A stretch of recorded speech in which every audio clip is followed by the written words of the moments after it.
I am Gwen, 33 years old, and I just buried my husband and 4-year-old daughter completely alone. As their caskets were lowered into the cold Chicago earth, my phone buzzed. It was a picture of my parents and my brother on a beach in Maui holding margaritas. My mother texted that they could not cancel their non-refundable flights and that watching a box go into the ground was a trivial event anyway.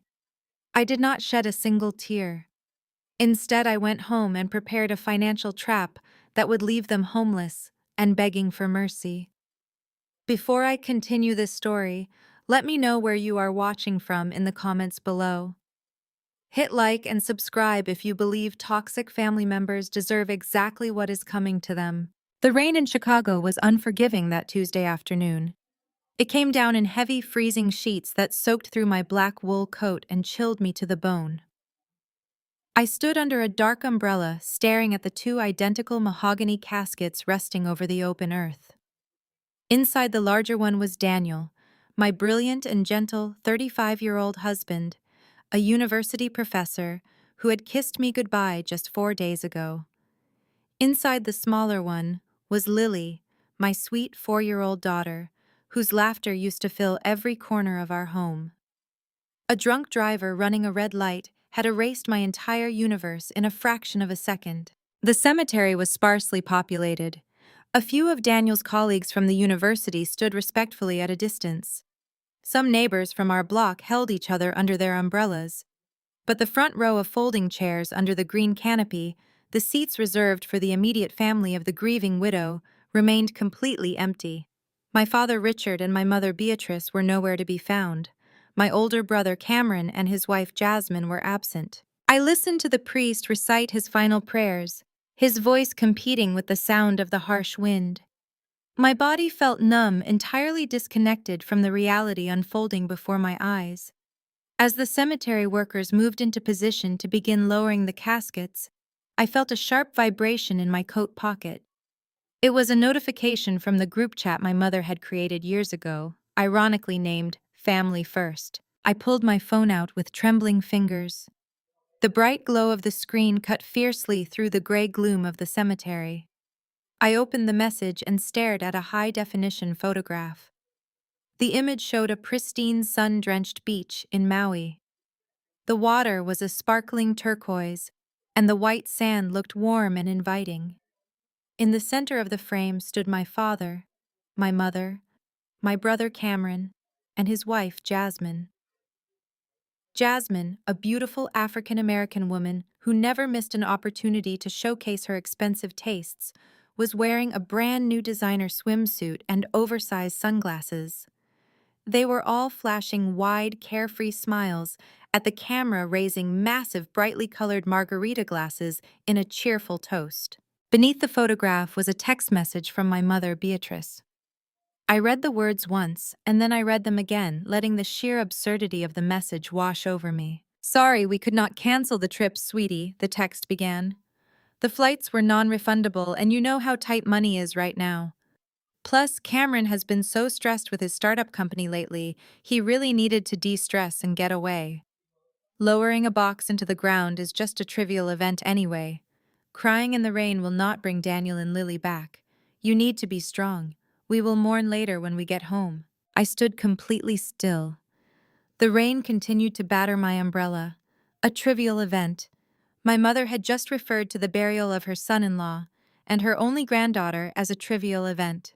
She claimed the flights were non-refundable and money was tight. This was coming from a woman who lived in a sprawling multi-million-dollar mansion in Winnetka, a woman who regularly hosted lavish catered dinner parties for her high society friends. But this was exactly how my family had always operated. Cameron's comfort always superseded my survival. He was 36 years old, the undisputed golden child of the family, playing the role of a successful tech CEO, while his business never seemed to actually produce anything. My parents worshipped him. When I was 18 years old and preparing for college, my parents quietly emptied my entire educational savings account.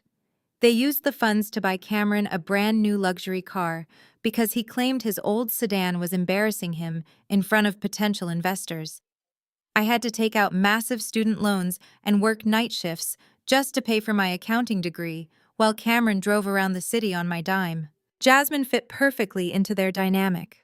She loved the affluent lifestyle my parents projected and constantly enabled Cameron's entitlement, happily spending money that never seemed to belong to them. They were a unified front of narcissism and greed, and I had spent my entire life accommodating them, seeking crumbs of validation that were never going to materialize. As I stared at the photo of them drinking margaritas while my child was being buried, something fundamental shifted inside my chest. The desperate, grieving daughter who longed for her mother's embrace vanished. The warm, forgiving woman that Daniel had loved died alongside him in that car crash. What remained standing in the mud of the cemetery was a 33-year-old senior forensic accountant. I worked for one of the largest corporate auditing firms in Chicago. My daily professional life consisted of hunting down hidden offshore accounts, dismantling complex financial frauds, and destroying white-collar criminals with absolute irrefutable proof. My brain operated on ledgers, legal codes, and cold, hard facts. I locked my phone and slid it back into my pocket. I did not cry. I did not drop to my knees in the mud or scream at the injustice of the world. Tears were useless currency against people who lacked empathy. Instead, my mind began to organize, compartmentalize, and plan. I watched the heavy wooden caskets finally disappear into the dark earth. I whispered a quiet promise to Daniel and Lily, vowing that their memories would not be disrespected by the people who shared my last name. Then I turned my back on the graves and walked toward my car with perfectly steady, measured steps. I had an empty house to return to, a silent home filled with Lily's scattered toys and Daniel's books. The silence was going to be deafening, but I would not have time to dwell on the ghosts. I knew my family perfectly. They were greedy, and greedy people always ran out of money. I knew with absolute certainty that they would come knocking on my door the second their tropical vacation ended and reality set in. They would want something from me. They always did. I just had to be ready to spring the trap when they finally showed up. The silence in my house was absolute. It had been exactly 3 days since the burial. I sat on the hardwood floor of Lily's bedroom, methodically placing brightly colored wooden blocks into a cardboard box. My movements were automatic, driven by muscle memory rather than conscious thought. Daniel used to sit on this exact spot on the rug, building towering castles that Lily would gleefully smash to pieces with her tiny hands.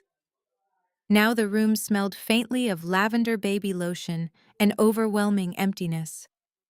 I folded her favorite yellow blanket, making sure the edges aligned perfectly, and placed it on top of the blocks. Order was the only thing keeping my mind from fracturing. I taped the box shut, the sharp tearing sound of the adhesive tape echoing off the bare walls like a gunshot. The loud, sudden chime of the doorbell shattered the quiet. I did not flinch. I slowly rose to my feet, smoothed the wrinkles from my dark sweater, and walked down the hallway. I checked the security camera monitor mounted by the front door. Standing on my porch were my parents, Richard and Beatrice. They were deeply tanned, dressed in expensive resort casual wear that looked entirely out of place against the brisk Chicago backdrop. My father was gripping the handles of 2 massive matching designer suitcases, looking visibly annoyed. I unlatched the deadbolt and pulled the door open. There was no hesitation, no sorrowful pause, and absolutely no maternal embrace. My mother pushed past me immediately, bringing the sharp scent of coconut sunscreen and expensive airport perfume into my hallway. "The traffic on the Kennedy Expressway is an absolute nightmare," she announced, dragging a smaller carry-on bag across my pristine floor. We sat in gridlock for 45 minutes, just trying to get out of the airport. "I told your father we should have arranged a private car, but you know how cheap he gets." My father followed her inside, dumping the heavy luggage near the entryway with a loud thud. "A private car would have cost 3 times as much, Beatrice," he snapped, completely ignoring my presence. "We already spent a fortune on those last-minute resort upgrades in Maui." I closed the front door quietly and turned to face them. I stood in the foyer of a home where my husband and child had lived just a week ago, watching my parents bicker about airport transportation. Neither of them offered a hug. Neither of them looked me in the eye and said they were sorry that I had just buried my entire family. They did not even glance toward the mantel in the living room, where Daniel and Lily's framed photographs sat next to an urn of wilting white roses. My mother kicked off her designer loafers and walked straight into the living room, dropping her exhausted frame onto my gray sofa. She let out a dramatic sigh, rubbing her temples with her freshly manicured fingers.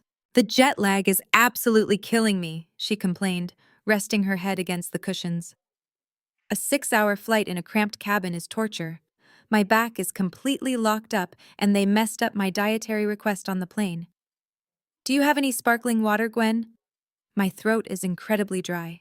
I looked at her. Her skin glowed with a fresh, expensive Hawaiian tan. A new diamond tennis bracelet glittered on her wrist.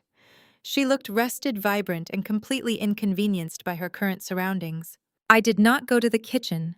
I did not fetch her water. I simply crossed my arms and studied them.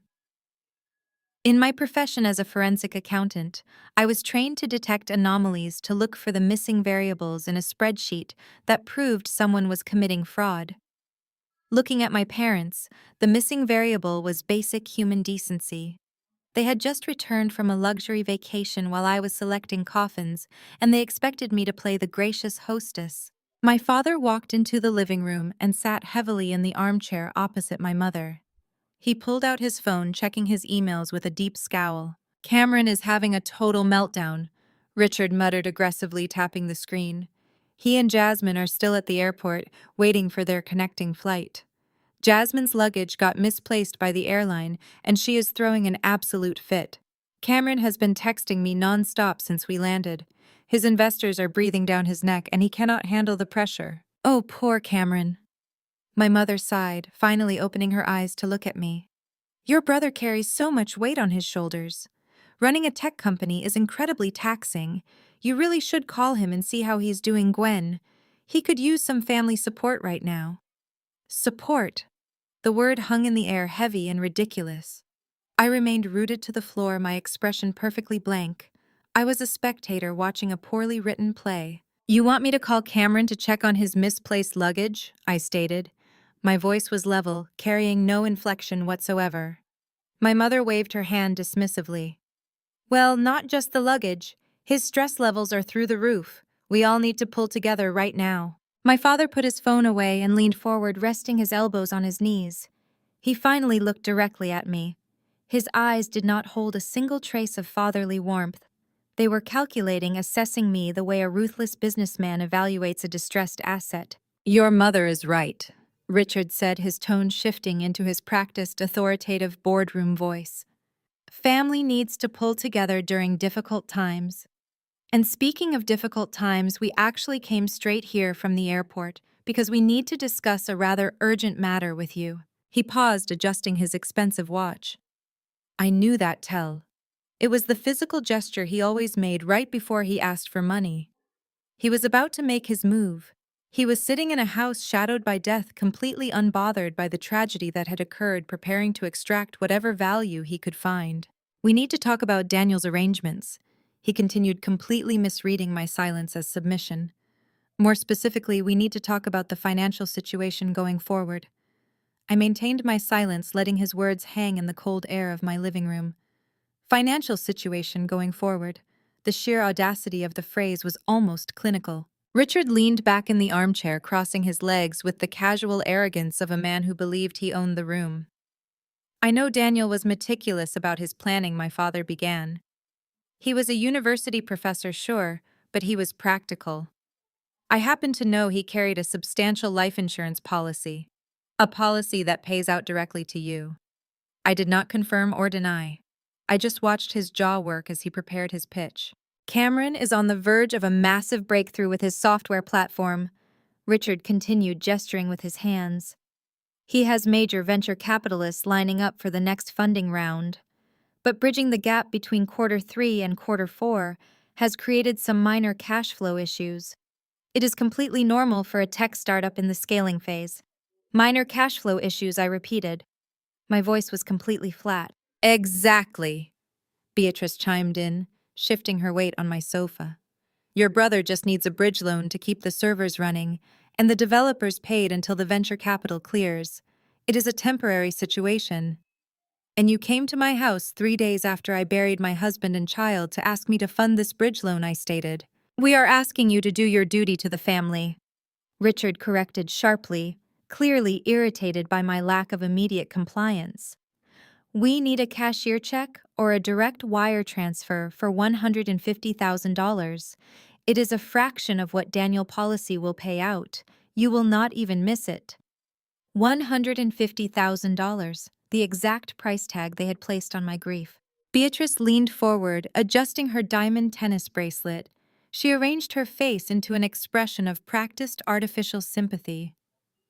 Gwen, sweetie, you have to be realistic about your new circumstances. You are alone now. You do not need this large house anymore. You certainly do not need all that insurance money sitting idle in a bank account while your own flesh and blood struggles.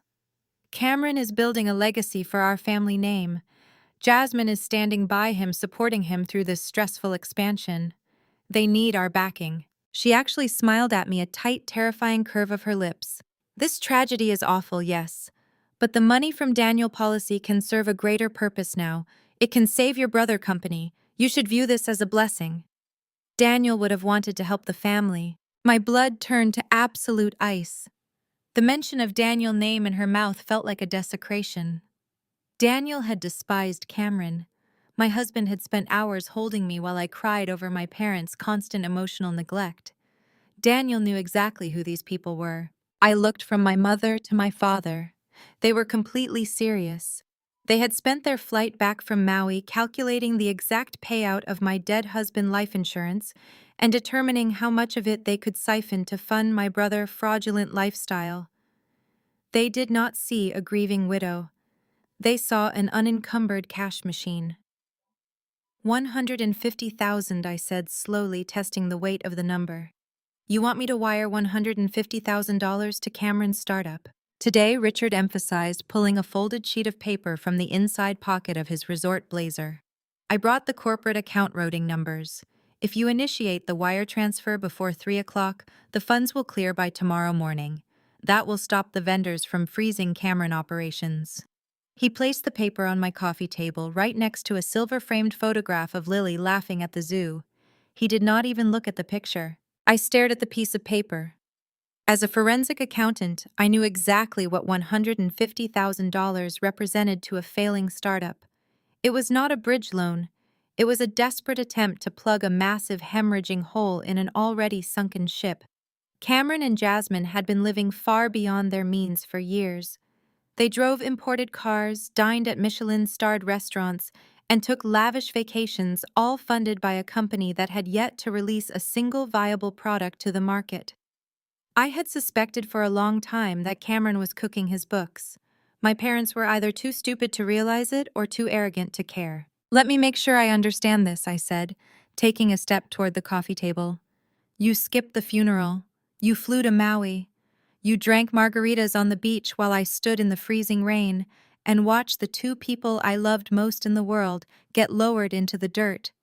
And you flew back here, drove straight to my house, and demanded a 6-figure payout because my daughter is dead and I do not need the money anymore. Do not twist my words. Gwendolyn. Beatrice snapped, her artificial sympathy vanishing instantly. We are trying to be practical. Life goes on. Your brother is alive. His future is happening right now. You sitting around in a giant empty house hoarding a massive insurance payout is entirely selfish. Selfish, I echoed. Yes, selfish. Richard agreed, his voice rising in volume. He stood up, trying to use his physical presence to intimidate me, a tactic that had worked when I was a teenager but held absolutely no power over me now. We sacrificed everything to raise you. We gave you a perfect childhood.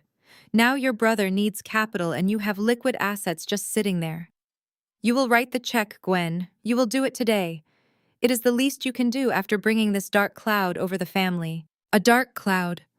The deaths of Daniel and Lily were a dark cloud over their pristine image. Family loyalty, I repeated quietly. The same loyalty that emptied my college savings to buy a luxury vehicle for Cameron so he could impress his fraternity brothers. I spent years paying off those student loans working 60 hours a week at the auditing firm. Did Cameron ever offer to repay a single cent of that money? That is ancient history, Beatrice sighed, rolling her eyes. Why must you always live in the past, Gwen? Cameron needed reliable transportation. You are always so resentful of your brother's success. If he is so successful, why does he need my dead husband life insurance money? I asked calmly. Richard slammed his hand against the back of the armchair. Because the market is volatile. Because venture capital is tied up in bureaucratic red tape. You are an accountant, you should understand how business works. We do not have time for your emotional theatrics today. The wire transfer needs to be initiated immediately. They were pressing me, trying to create a false sense of urgency. It is a classic tactic used by scam artists and fraudsters to prevent their targets from thinking critically. Create an emergency demand immediate funds and attack the target character if they hesitate.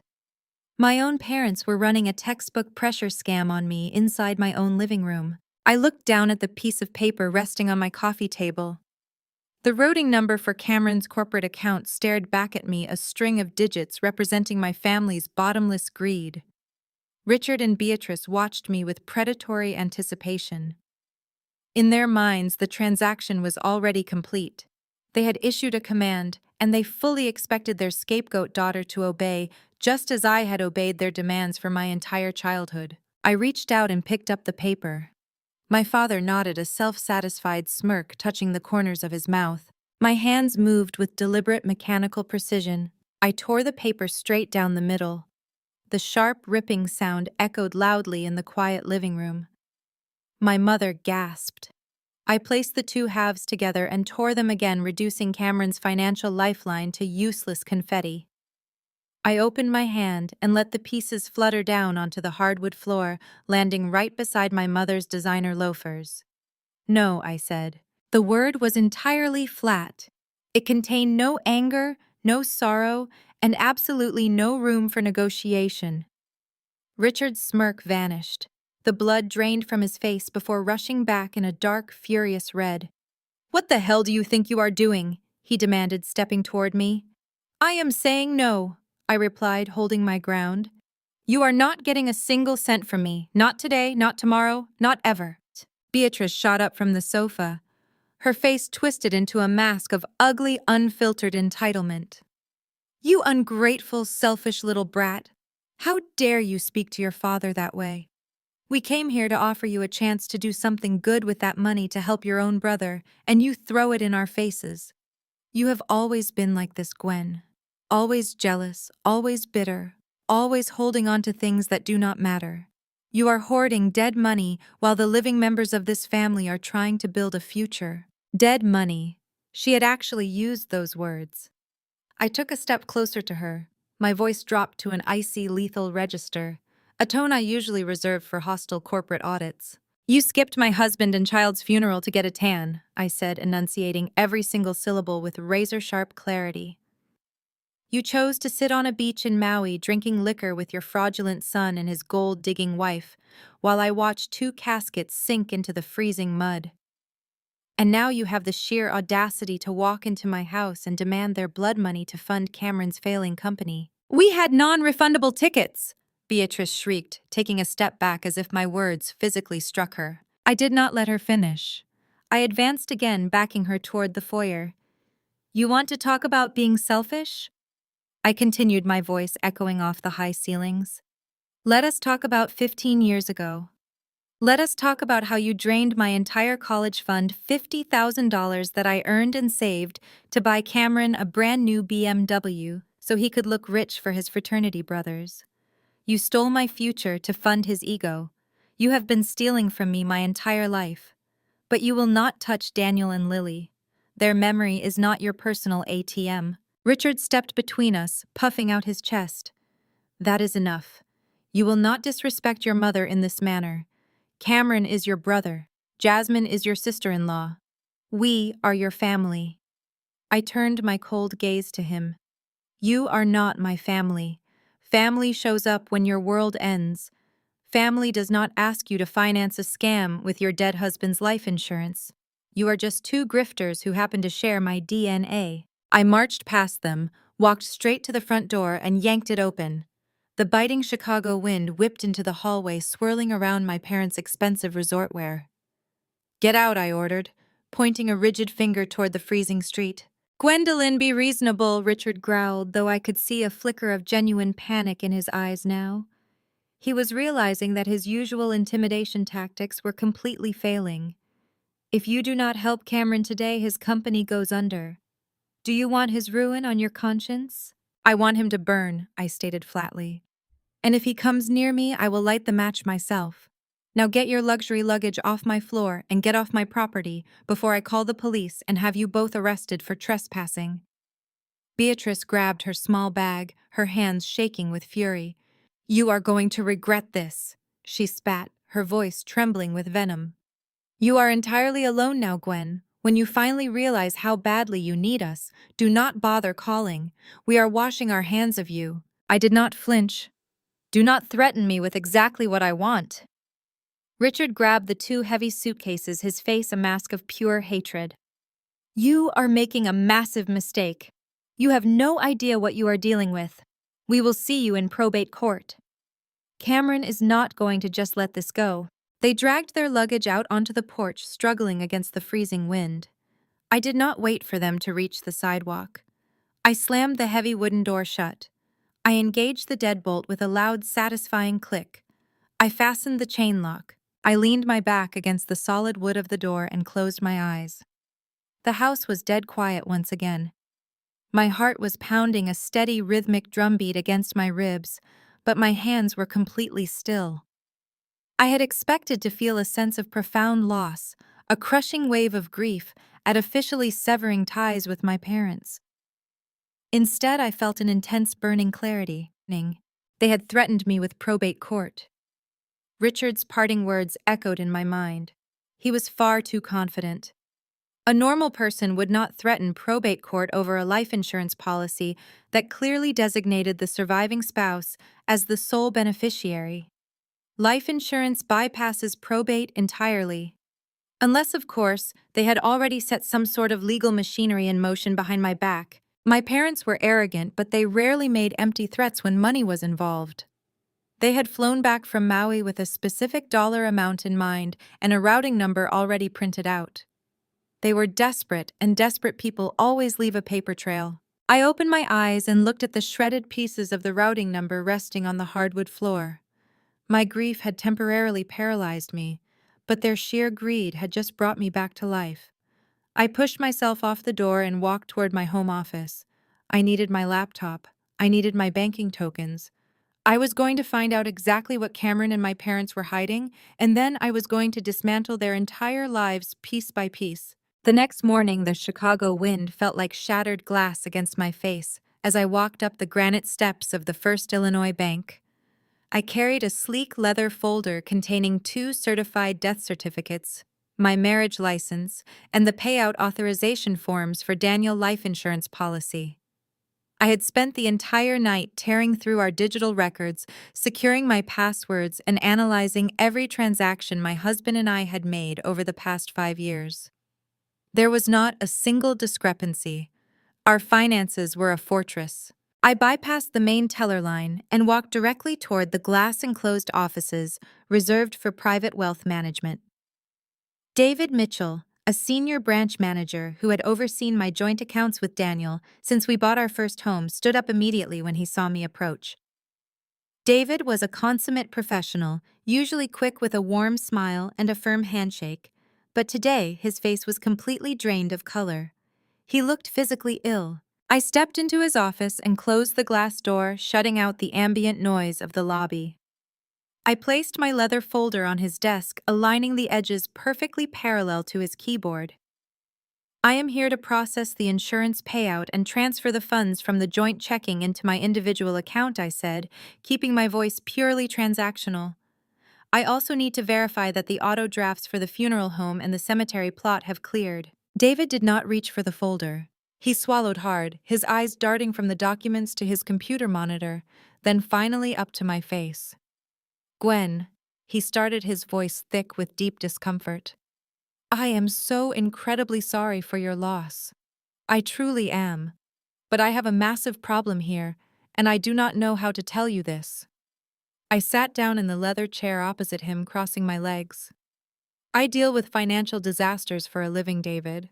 Just give me the numbers. He turned his monitor slightly so I could see the screen.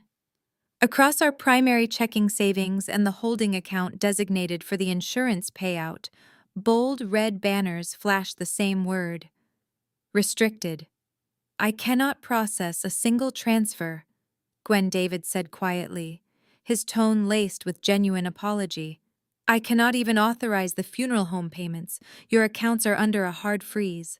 A court order came through our legal compliance department at 8 o'clock this morning. My mind immediately snapped back to my father parting threat on my porch the day before. We will see you in probate court. They had not been bluffing. They had launched a preemptive strike while I was standing in the rain burying my family. Show me the filing, I demanded, holding out my hand. David opened a desk drawer and pulled out a stack of freshly printed legal documents. He slid them across the polished wood. It is an emergency ex parte injunction filed in Cook County Probate Court. The petitioner is a corporate entity called Apex Innovations, LLC. Apex Innovations, Cameron Startup. I picked up the documents and began scanning the dense legal jargon with the practiced speed of an auditor. My brother legal counsel had filed a creditor claim against Daniel Estate. The petition alleged that 14 months ago my husband had taken out an undocumented high-interest personal loan of $150,000 directly from Apex Innovations. The filing claimed Daniel used these funds to cover severe undisclosed gambling debts that he had kept hidden from me. I felt a harsh, bitter laugh rise in the back of my throat, but I forced it down. Daniel was a university professor who meticulously tracked our grocery budget on a shared spreadsheet. He despised casinos, rarely drank, and possessed a credit score that bordered on absolute perfection. The idea that he would secretly borrow money from my financially illiterate brother was fundamentally absurd. Turn to page 4, David said, gently pointing at the stack. They attached an exhibit. I flipped the heavy pages. Exhibit A was a promissory note. It was dated 14 months prior, detailing a loan of $150,000 payable immediately upon the sale of primary assets or in the event of the borrower's death. At the bottom of the page, scrawled in black ink, was Daniel's signature. I stared at the ink. It was a decent forgery, likely traced from a wedding invitation or a holiday card, but it was still a forgery. The slant of the letter D was too aggressive, and Daniel always looped his L with a specific continuous motion that this signature completely lacked. My family had actually forged my dead husband's signature on a fraudulent financial instrument to steal his life insurance payout. This is a fabricated debt, I stated, dropping the papers back onto the desk. My brother is running a failing company. My parents are attempting to use the probate system to hold my liquid assets hostage, so I will panic and agree to a settlement, just to unfreeze my bank accounts. David nodded, looking deeply relieved that I was not directing my anger at him. It is a predatory tactic, Gwen. I have seen estranged relatives pull this before. They file a creditor claim right after a tragedy, knowing the surviving spouse needs immediate cash for funeral expenses and mortgages. The bank is legally obligated to honor the injunction until a judge reviews it. How long is the mandatory hold? I asked, my brain already calculating the exact timeline I had to dismantle their entire operation. 48 hours, David replied. You have a hearing scheduled for Thursday morning. Until then, you cannot move a single cent, not even to pay the cemetery. Cameron and my parents had timed this with absolute malicious precision. They knew my mortgage was due in 3 days. They knew the cemetery required final payment by the end of the week. They wanted to starve me out to squeeze me financially until I was desperate enough to hand over the money just to keep a roof over my head. I gathered the legal documents, tapping them on the desk to align the pages and slipped them into my leather folder. They had made a fatal miscalculation. They assumed I was just a grieving widow who would collapse under the weight of a legal threat.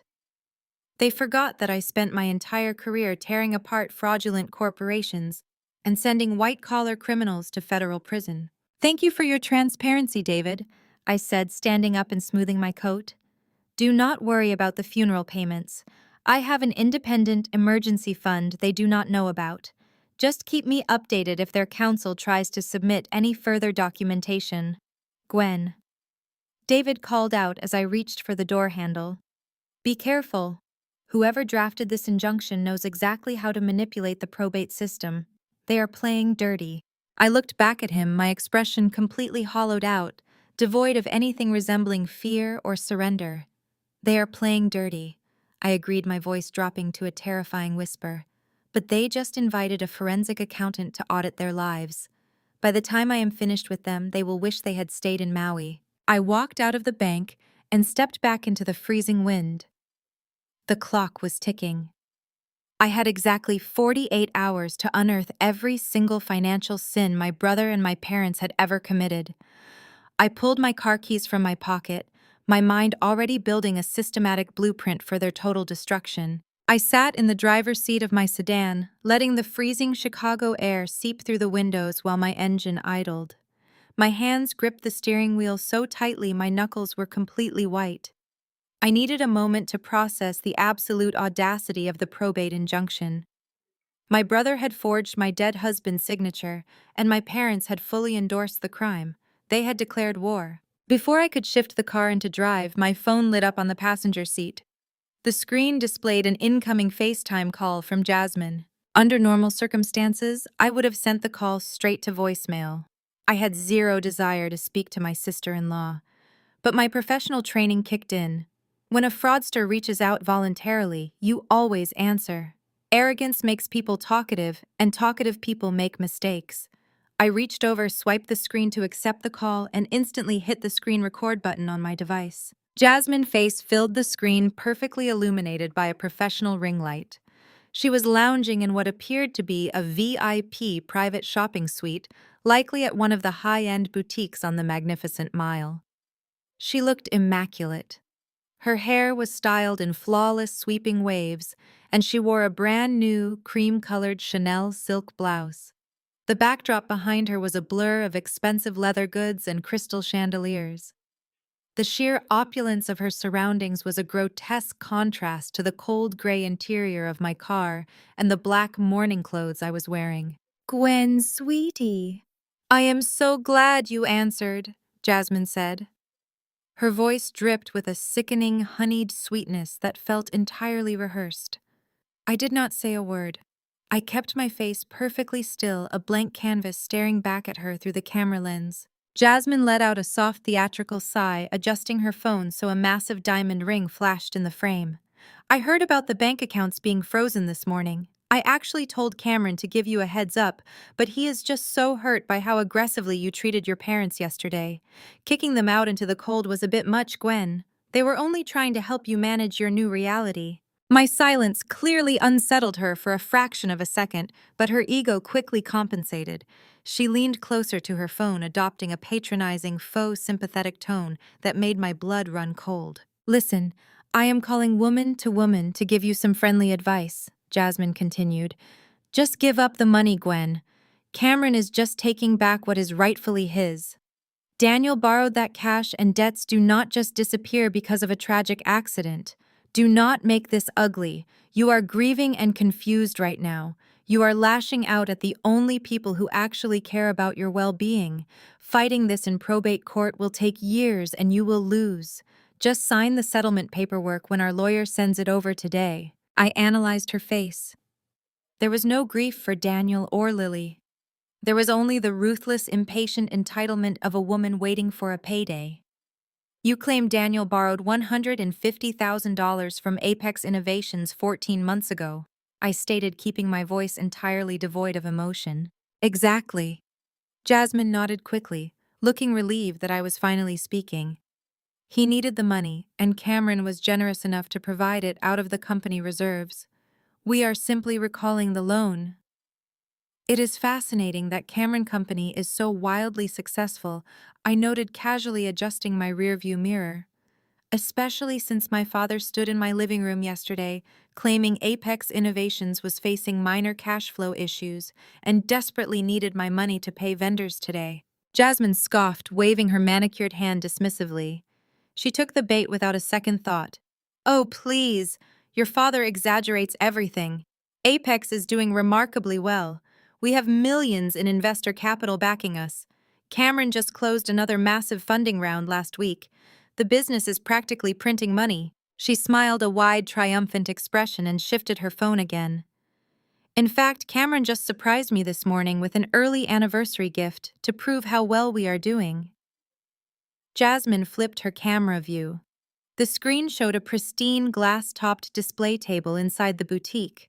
Resting on the center of the table was a handbag. It was a matte white and gray Hermes Birkin crafted from rare Himalayan crocodile skin. I stared at the screen. As a forensic accountant who frequently audited high-net-worth individuals, I knew exactly what I was looking at. A Himalayan Birkin is one of the most exclusive and expensive accessories in the world. Purchasing one fresh off the retail market or through a VIP sourcing agent required an instantaneous, verifiable transaction of at least $80,000, often well over six figures. Cameron bought that for you this morning? I asked, my voice remaining perfectly level. Jasmine flipped the camera back to her face, beaming with pride. Just cleared the wire transfer an hour ago.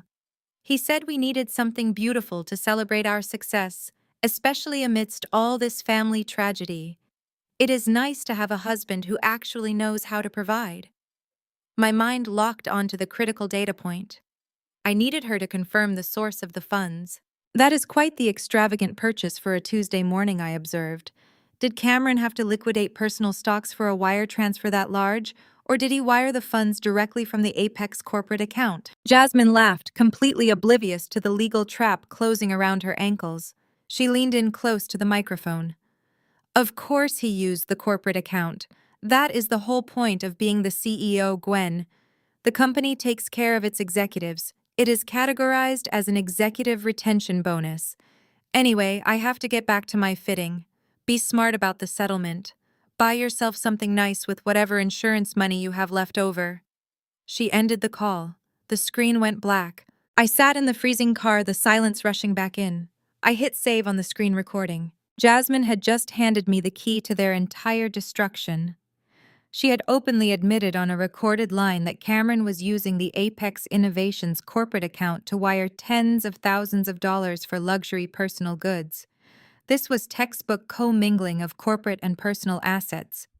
If Cameron was taking investor capital meant for a technology platform and using it to buy Hermes bags for his wife, he was not running a tech startup. He was running a fraudulent enterprise.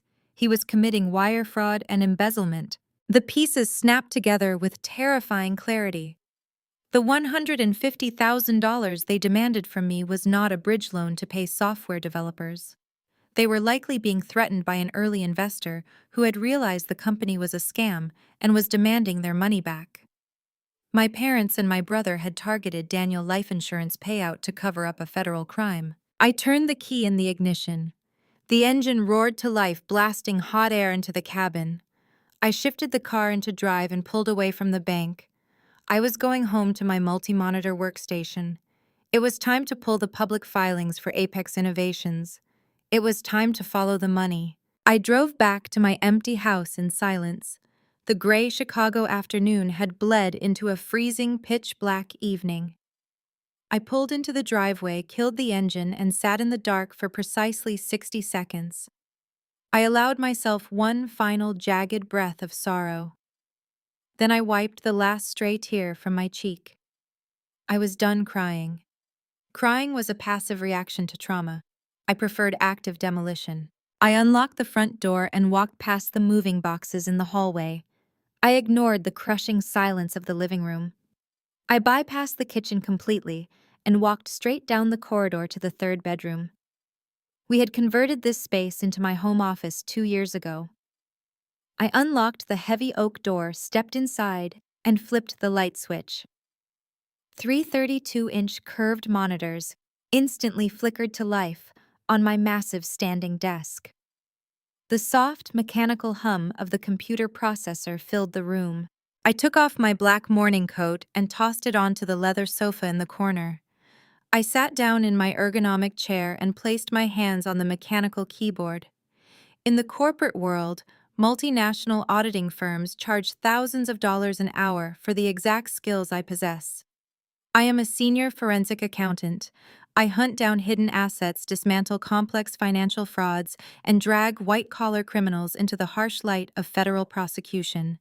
My family had just decided to engage my services for free. I booted up my encrypted virtual private network and accessed my specialized professional software suites. I bypassed the standard search engines entirely. I opened the Illinois Secretary of State Business Registry database. My fingers flew across the keys, fueled by adrenaline and absolute cold rage. I typed in Apex Innovations LLC. The search results populated onto my left monitor in milliseconds. I pulled the initial articles of incorporation. I located the registered agent, the primary business address, and most importantly, the employer identification number. The EIN is the absolute fingerprint of any corporate entity operating within the United States. With a legitimate EIN, a forensic accountant can unlock digital vaults that scammers pray will remain sealed forever. I took that 9-digit code and ran it straight through the Federal Securities and Exchange Commission EDGAR database. Cameron had filed a Form D to claim a Regulation D exemption. This is a common legal maneuver that allows startup companies to raise private venture capital without undergoing the rigorous scrutiny of registering traditional securities. It is perfectly legal, but it is also the preferred hiding place for modern grifters. I pulled the attached financial schedules onto my center monitor. According to his official filings with the federal government, Cameron claimed to have raised $4 million in seed capital over the past 18 months. I stared at the number. $4 million. I immediately opened a new tab and began searching for the digital footprint of his revolutionary software platform. I checked the United States Patent and Trademark Office database.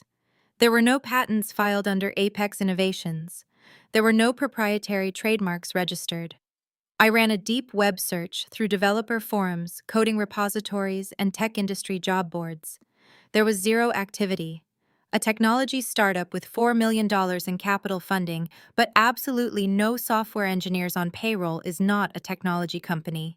It is a mirage. It is a black hole designed to swallow investor cash. I needed to see the exact flow of capital. I accessed commercial credit reporting databases and cross-referenced the public expenditure records associated with the company EIN. Then I plugged in the exact timeline from my recorded video call with Jasmine. Less than 2 hours ago, she had proudly displayed an $80,000 Himalayan crocodile handbag, explicitly stating that Cameron had wired the funds directly from the corporate account. I searched for matching capital injections hitting the company accounts within the last 48 hours. The data materialized on my screen clear as day. Yesterday afternoon, a new unsuspecting angel investor had wired $200,000 into Apex Innovations. In less than 24 hours, nearly half of that seed capital had been diverted to a luxury boutique on the Magnificent Mile to fund my sister-in-law designer wardrobe. It was pristine, undeniable wire fraud.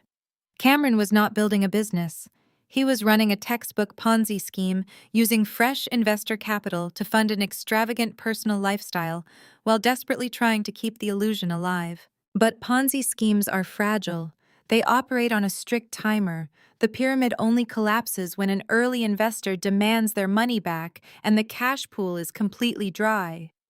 I needed to find the exact reason my family was so desperately hunting for $150,000. I dug deeper, bypassing the corporate facade and delving into the civil court dockets for Cook County. I filtered the searches for any pre-litigation demands or sealed filings associated with Cameron or Apex Innovations within the last 30 days. My eyes locked onto a hidden docket entry filed just 5 days ago. It was a formal demand letter submitted by the legal counsel of an early-stage investor named Gregory Caldwell. Caldwell had realized the company was a sham. The legal filing demanded the immediate return of his principal investment, threatening to trigger a massive federal investigation by the Securities and Exchange Commission if the funds were not returned by the end of the week. The demand amount was exactly $150,000. I leaned back in my chair, staring at the monitors. The entire puzzle clicked into place with terrifying precision. Cameron was staring down the barrel of a federal indictment for wire fraud and embezzlement. That is why they forged Daniel's signature. That is why my parents hijacked the probate court. They were backed into a corner, absolutely desperate to steal my husband's life insurance payout, to silence Gregory Caldwell, and keep their fraudulent empire from detonating. They thought they had me trapped. But as I continued tracking the historical flow of money through the Apex ledgers, a massive anomaly caught my attention. 14 months ago, right around the time Cameron launched this scam, his company received an initial capital injection of $300,000. But this money did not come from an angel investor. The wire transfer originated from a residential real estate holding company. I narrowed my eyes, dragging the transaction data onto my right monitor. I traced the routing numbers back to their source. The money was tied directly to a property deed. I typed in the address associated with the deed, and the blood in my veins turned to absolute ice. It was the address of my parents' sprawling mansion in Winnetka. I clicked the mouse, initiating a deep dive into my parents' property tax and mortgage records, entirely unprepared for the sheer scale of the crime I was about to uncover. I stared at the digital rendering of the Winnetka property deed on my right monitor. The $300,000 secondary mortgage had been approved and funded precisely 14 months ago. That money was immediately wired into the Apex Innovations corporate account. It was the initial seed capital. But before I tore into the mechanics of how my parents obtained that loan, I needed to dissect exactly how Cameron had weaponized those funds to construct his illusion. I opened the Master General Ledger for Apex Innovations and began a brutal line-by-line audit. In the world of forensic accounting, the absence of data is often more damning than the data itself. A legitimate technology startup in its scaling phase burns through cash in very specific, predictable patterns. There should have been massive outgoing wire transfers to cloud hosting providers. There should have been payroll records for full-stack developers, user interface designers, and quality assurance testers. I ran a sweeping algorithm across the entire expense column. The results returned absolute zeros. There was no software. There was no proprietary technology. Cameron was selling empty air wrapped in corporate buzzwords. I shifted my focus to the incoming capital and the outgoing investor distributions. The architecture of the fraud revealed itself in brilliant, sickening clarity. It was a classic, undisputed Ponzi scheme. Cameron had used that initial $300,000 from my parents to rent a sleek, high-rise office space in downtown Chicago and hire a public relations firm to generate fake industry hype. That facade lured in his first real victim, an angel investor who wired $500,000 into the company. Instead of investing that $500,000 into research and development, Cameron immediately wired $50,000 back to the angel investor, labeling the transaction as an early-stage dividend yield. It was a calculated psychological manipulation. The investor believed they were already seeing a massive return on investment. Thrilled by the fake success, that investor recruited two more wealthy friends. Those friends wired a combined total of $2 million. Cameron then used that new $2 million to pay another fake dividend to the first investor, keeping the cycle of deception alive. But a Ponzi scheme only survives if the incoming cash endlessly exceeds the outgoing payments. Cameron's cash pool was violently hemorrhaging, and the general ledger showed exactly why. The executives were bleeding the company dry. I pulled the corporate credit card statements, and a fresh wave of disgust washed over me. I was looking at the itemized financial footprint of my brother's boundless arrogance and my sister-in-law's relentless greed. Jasmine had treated the Apex Innovations corporate account like her own personal slush fund. There were weekly charges of $10, $20, sometimes $30,000 at luxury retailers. Cartier, Prada, and massive wire transfers to private jewelers. My African-American sister-in-law, who constantly sneered at my sensible work attire and called my home modest, was literally wearing stolen venture capital. She was a walking crime scene, funding her entire fake upper-class identity with money swindled from trusting investors. Then I found the travel expenses. My fingers hovered over the keyboard as I stared at a $50,000 charge to a luxury resort in Maui. The transaction date was exactly 1 week ago. I cross-referenced the dates with the text message my mother had sent me during the funeral. It was a perfect match. My parents, Cameron and Jasmine, had flown first class to Hawaii and sipped premium margaritas on a white sand beach using money defrauded from investors. They had skipped the burial of my husband and my 4-year-old daughter because they were too busy burning through stolen cash on a tropical island. But greed accelerates the clock on any fraud, and Cameron had run out of time. I calculated his monthly burn rate. Between the fake dividend payments to keep investors quiet and Jasmine's astronomical luxury spending, Apex Innovations was running a deficit of nearly $400,000 a month. The music had finally stopped. I returned to the civil docket I had uncovered earlier regarding Gregory Caldwell, the early investor who had filed the demand letter. I dug into the attached exhibits in the court filing. Caldwell was no fool. He had demanded to see the software source code and requested a third-party audit of the Apex servers. When Cameron inevitably stalled, Caldwell realized he had been conned. He issued a lethal ultimatum. Return my initial $150,000 investment immediately, or I take all my documentation straight to the federal authorities. I looked at the date on Caldwell's final demand letter. It was sent exactly 4 days ago. The exact same day my family was sitting in an airport terminal in Maui, frantically texting each other. The timeline clicked together like the intricate gears of a vault. They were terrified. Caldwell was threatening to detonate their entire fake empire and send Cameron to federal prison. They needed $150,000 in untraceable liquid cash to pay off Caldwell and buy themselves time to find the next victim. They looked around in a blind panic and saw me, a grieving widow who had just inherited a massive tax-free life insurance payout. They did not care that my world had been shattered. They did not care that Daniel and Lily were dead. They only saw a lifeline. They rushed back from Hawaii, drove straight to my house, and demanded my family's blood money to silence an angry investor and cover up their federal crimes. I leaned back and cracked my knuckles.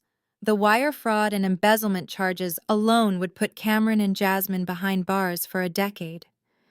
But my parents were equally complicit, and I needed to know exactly how deep their involvement went. I turned my attention back to my right monitor, pulling up the original property deed and the secondary mortgage paperwork for the Winnetka mansion. I needed to see the authorizing signatures that secured that initial $300,000 loan.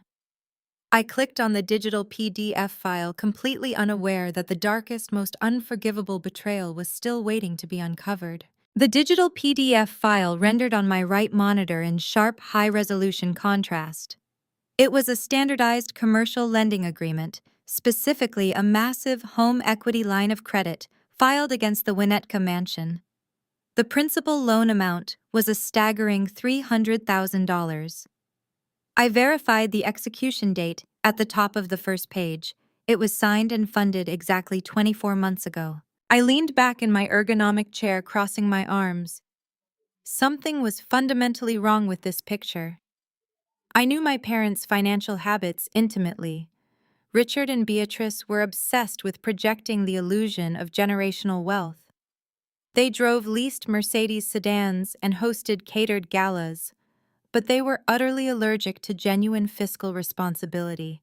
Taking out a massive secondary mortgage on their primary residence meant they were desperate for liquid cash. I opened a secure terminal connected to my firm's investigative database. With a few keystrokes, I bypassed the public records and ran a soft inquiry on my parents' credit profiles across the major bureaus. The data that populated on my screen was absolutely catastrophic. My parents were functionally insolvent.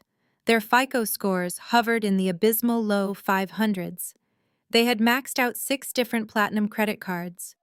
There were multiple tax liens from the state of Illinois and a quietly settled Chapter 13 bankruptcy proceeding from 5 years ago. They were surviving purely on the fumes of their affluent zip code and their pretentious country club posturing. No legitimate financial institution in the United States of America would ever approve Richard and Beatrice for a $300,000 loan on their own merit. They were a massive credit risk. To secure a high-risk loan of that magnitude, the bank would require an ironclad guarantor. They needed a co-signer with a high income, a flawless financial history, and a pristine credit score. I grabbed my mouse and scrolled rapidly through the digitized pages of the mortgage agreement. I bypassed the standard liability clauses, the variable interest rate disclosures, and the amortization schedules. I scrolled straight to the final page, hunting for the guarantor signature line. The scrolling stopped. My hand froze on the mouse. The air in my home office suddenly felt too thin to breathe. Hovering on the glowing screen was a name typed in crisp black Arial font. Daniel Christopher Hayes. Below his printed name was his exact 9-digit social security number. And right beside it, dated exactly 2 years ago, was a signature. I leaned in so close my nose almost touched the glass of the monitor. I stared at the ink stroke. It was the exact same clumsy forgery I had seen on the probate documents at the bank just hours ago. The aggressive slant on the letter D, the missing continuous loop on the letter L. It was an amateur tracing job completely devoid of my husband's natural fluid handwriting. The floor seemed to drop out from beneath me. My parents had not just enabled Cameron's fraudulent startup. They were the architects of an entirely separate, devastating federal crime. 2 years ago, while Daniel was alive, while he was sleeping in our bed and grading university papers in the next room, my parents stole his identity. I closed my eyes, tracing back the timeline. 2 years ago, we had used a family friend, a broker my father recommended, to refinance our own home. My parents had intercepted that paperwork. They lifted my husband's social security number and his impeccable 820 credit score from those documents. They used his pristine financial standing to co-sign a massive loan without his knowledge, effectively making Daniel legally responsible for $300,000 of their debt. And then they took that stolen money and wired it directly to Cameron to seed a Ponzi scheme. The horrific reality of their master plan snapped into absolute terrifying focus. Suddenly, the desperate, sloppy injunction filed in probate court this morning made perfect sense. When a person dies, their debts do not simply vanish. They are transferred to their estate. If Daniel's estate went through the standard unhindered probate process, the bank holding the secondary mortgage on the Winnetka mansion would automatically be notified of his passing. The bank would immediately submit a notice of claim against his life insurance assets to secure their collateral. The moment the bank contacted me, the surviving spouse, to collect on a $300,000 mortgage, I knew nothing about the entire illusion would shatter. If I discovered the identity theft, Richard and Beatrice would go straight to federal prison for aggravated identity theft and bank fraud. They were sitting on a ticking time bomb. They were bleeding cash, struggling to pay the monthly interest on a fraudulent mortgage, while Cameron's Ponzi scheme was actively collapsing under the weight of angry investors like Gregory Caldwell. They needed my $150,000 today to pay off Caldwell and prevent a federal investigation into the startup. But far more importantly, they needed to freeze my bank accounts to delay the probate process.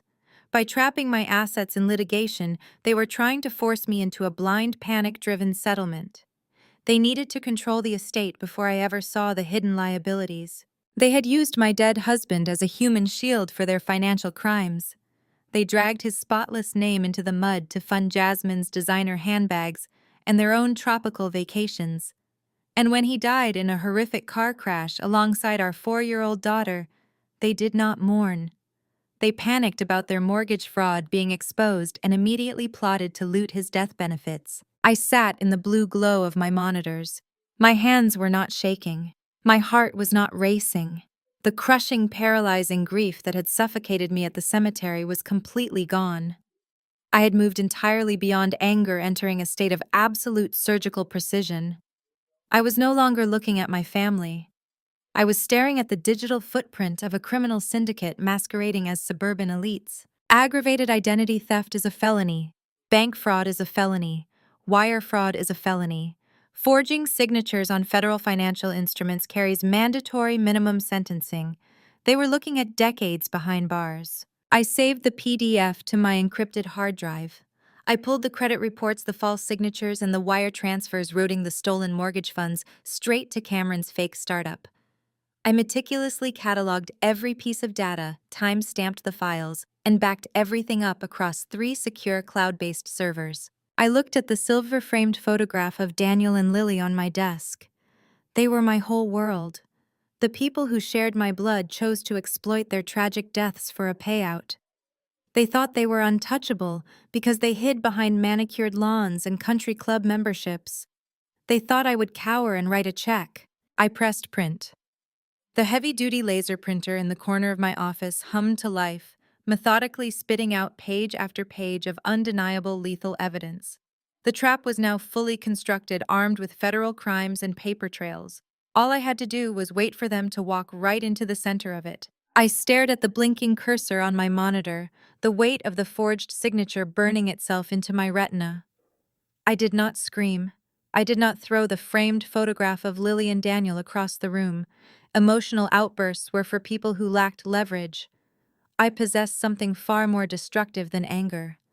I possessed a 500-page, meticulously documented, irrefutable trail of federal crimes. I opened a new, highly encrypted folder on my desktop and titled it Operation Apex.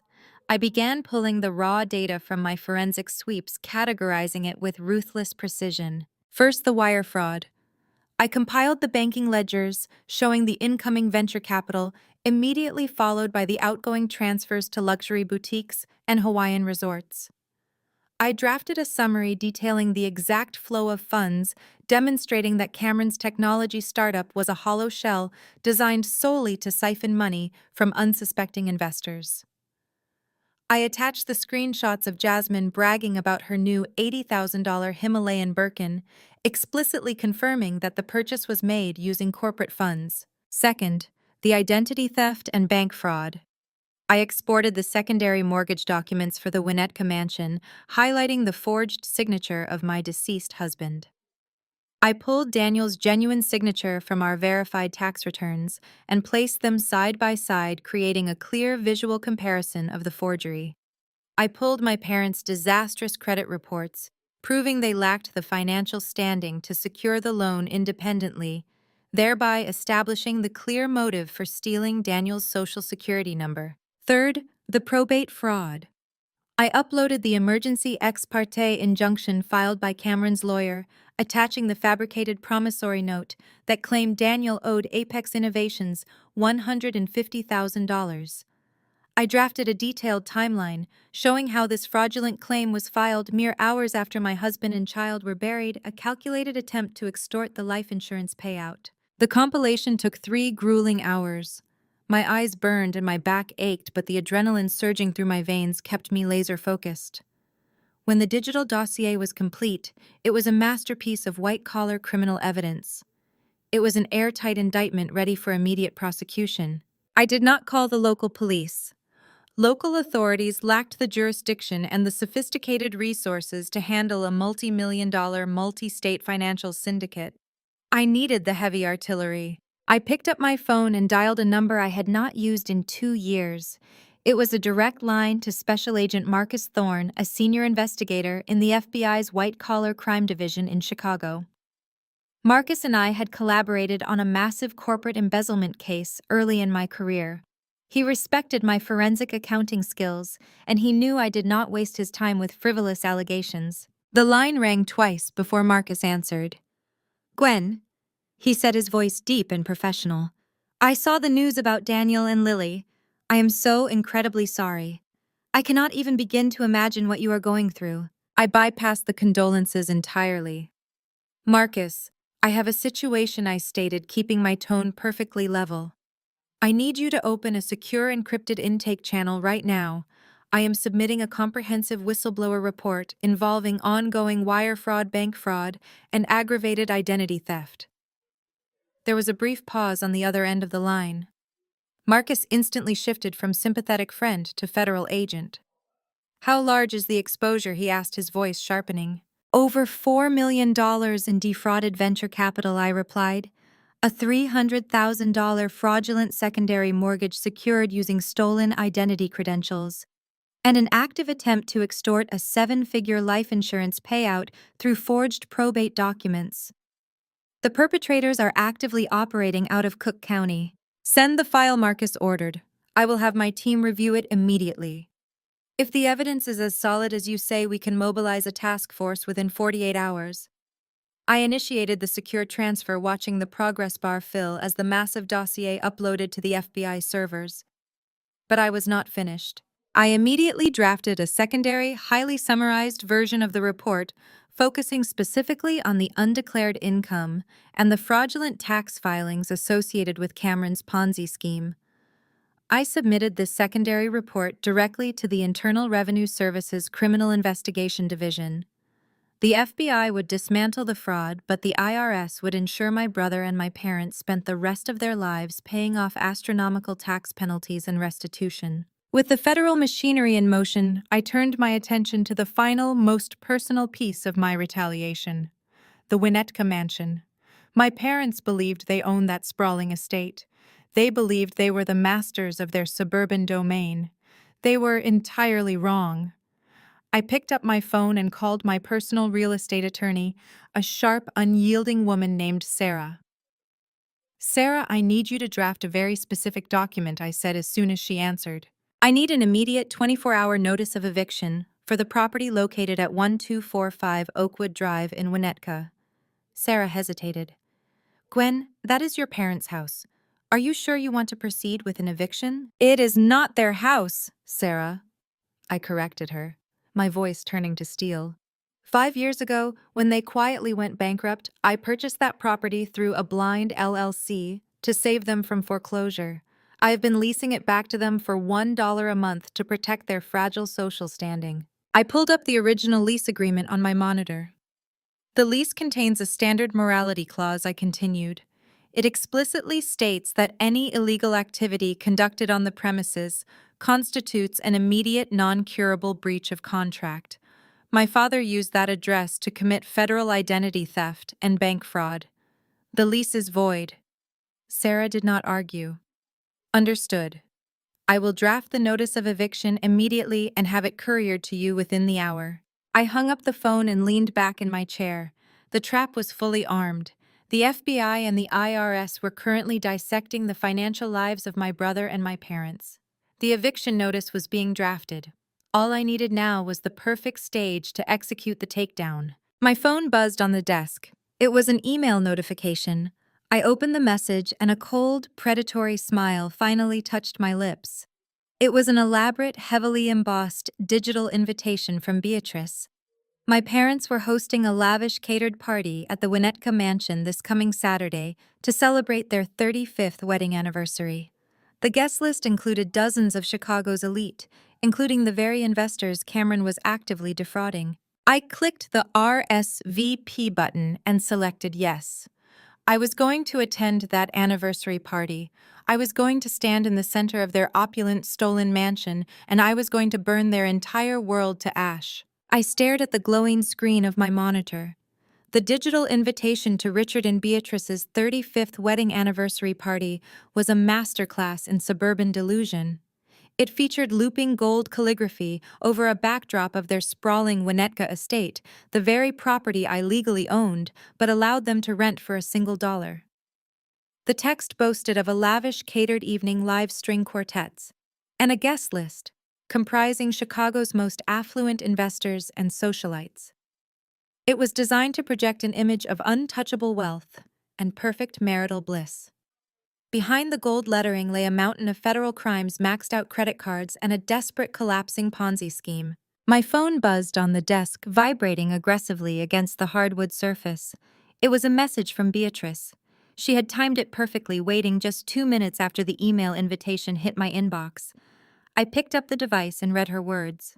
"Gwen, sweetie, I hope you saw the invitation.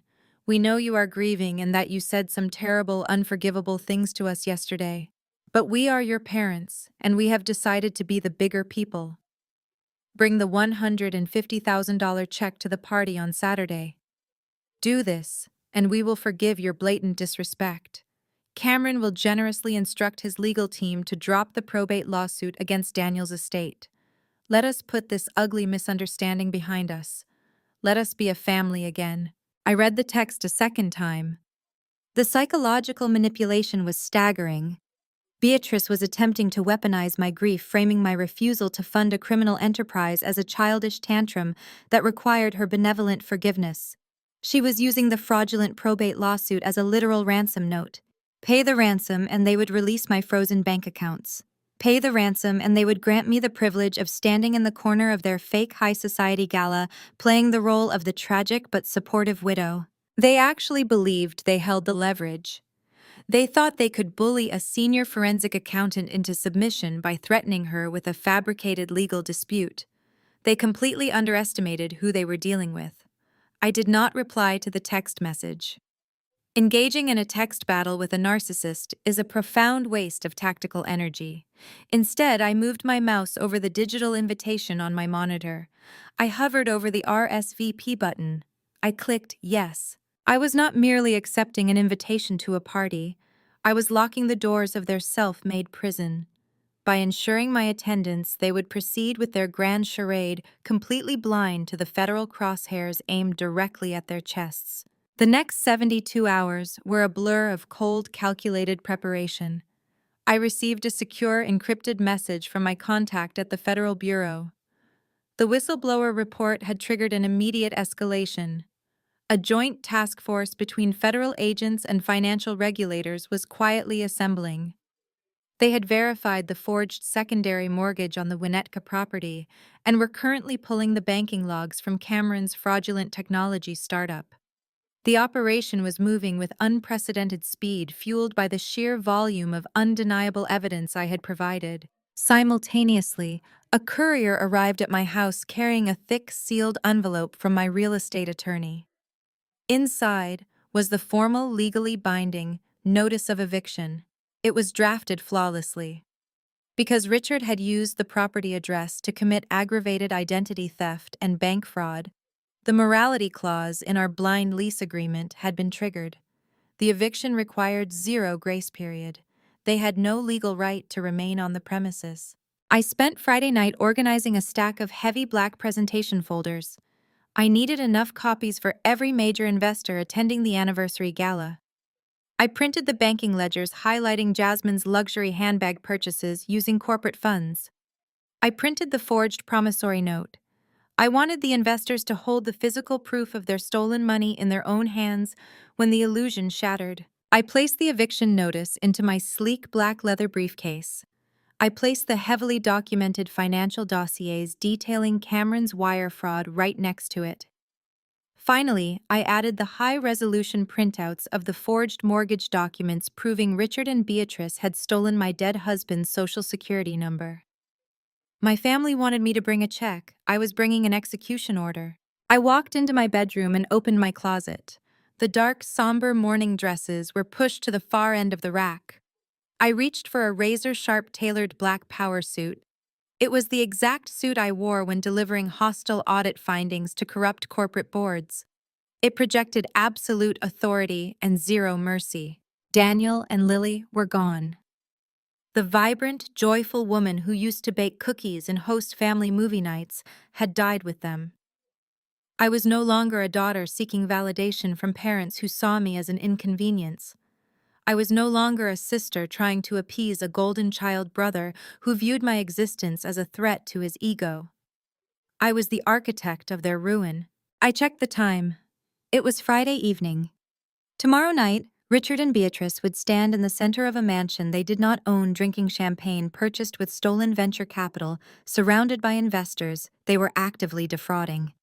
They would wait for me to arrive, eagerly anticipating a massive payout that would save their crumbling empire. They wanted to be a family again. I was going to give them exactly what they asked for.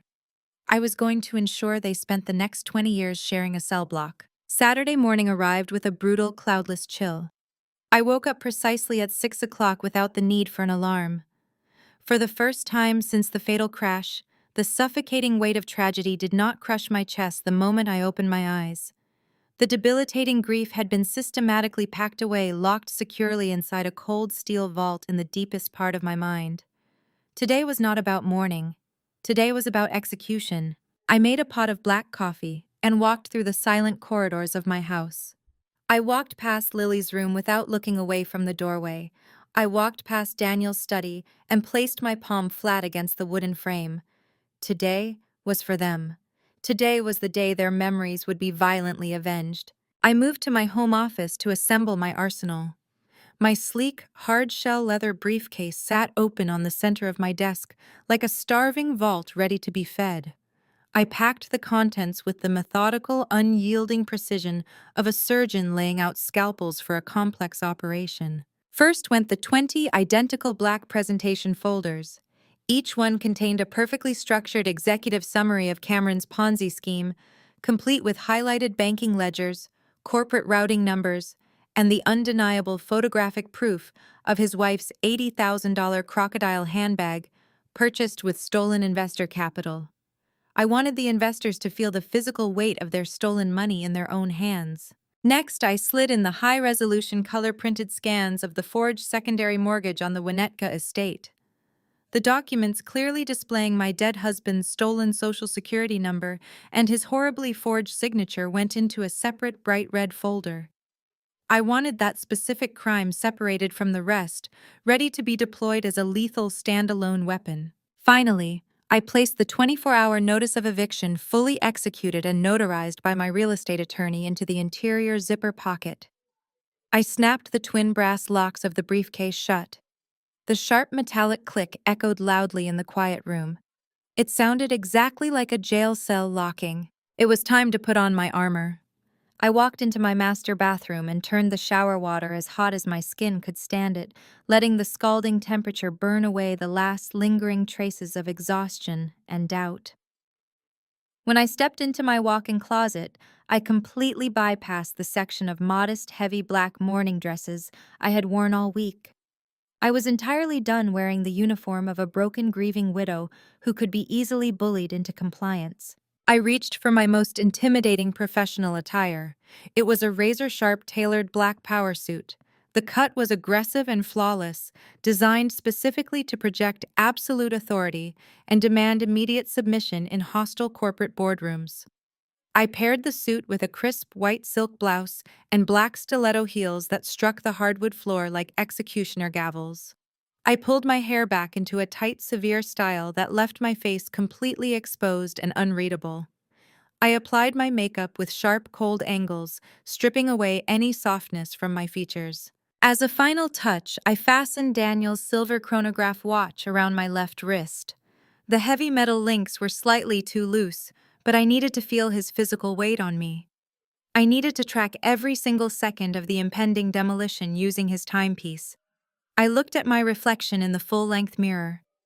The woman staring back at me was utterly untouchable, stripped of all mercy and completely prepared for war. My encrypted phone vibrated on the marble vanity. It was a secure text message from my lead contact at the Federal White-Collar Crime Division.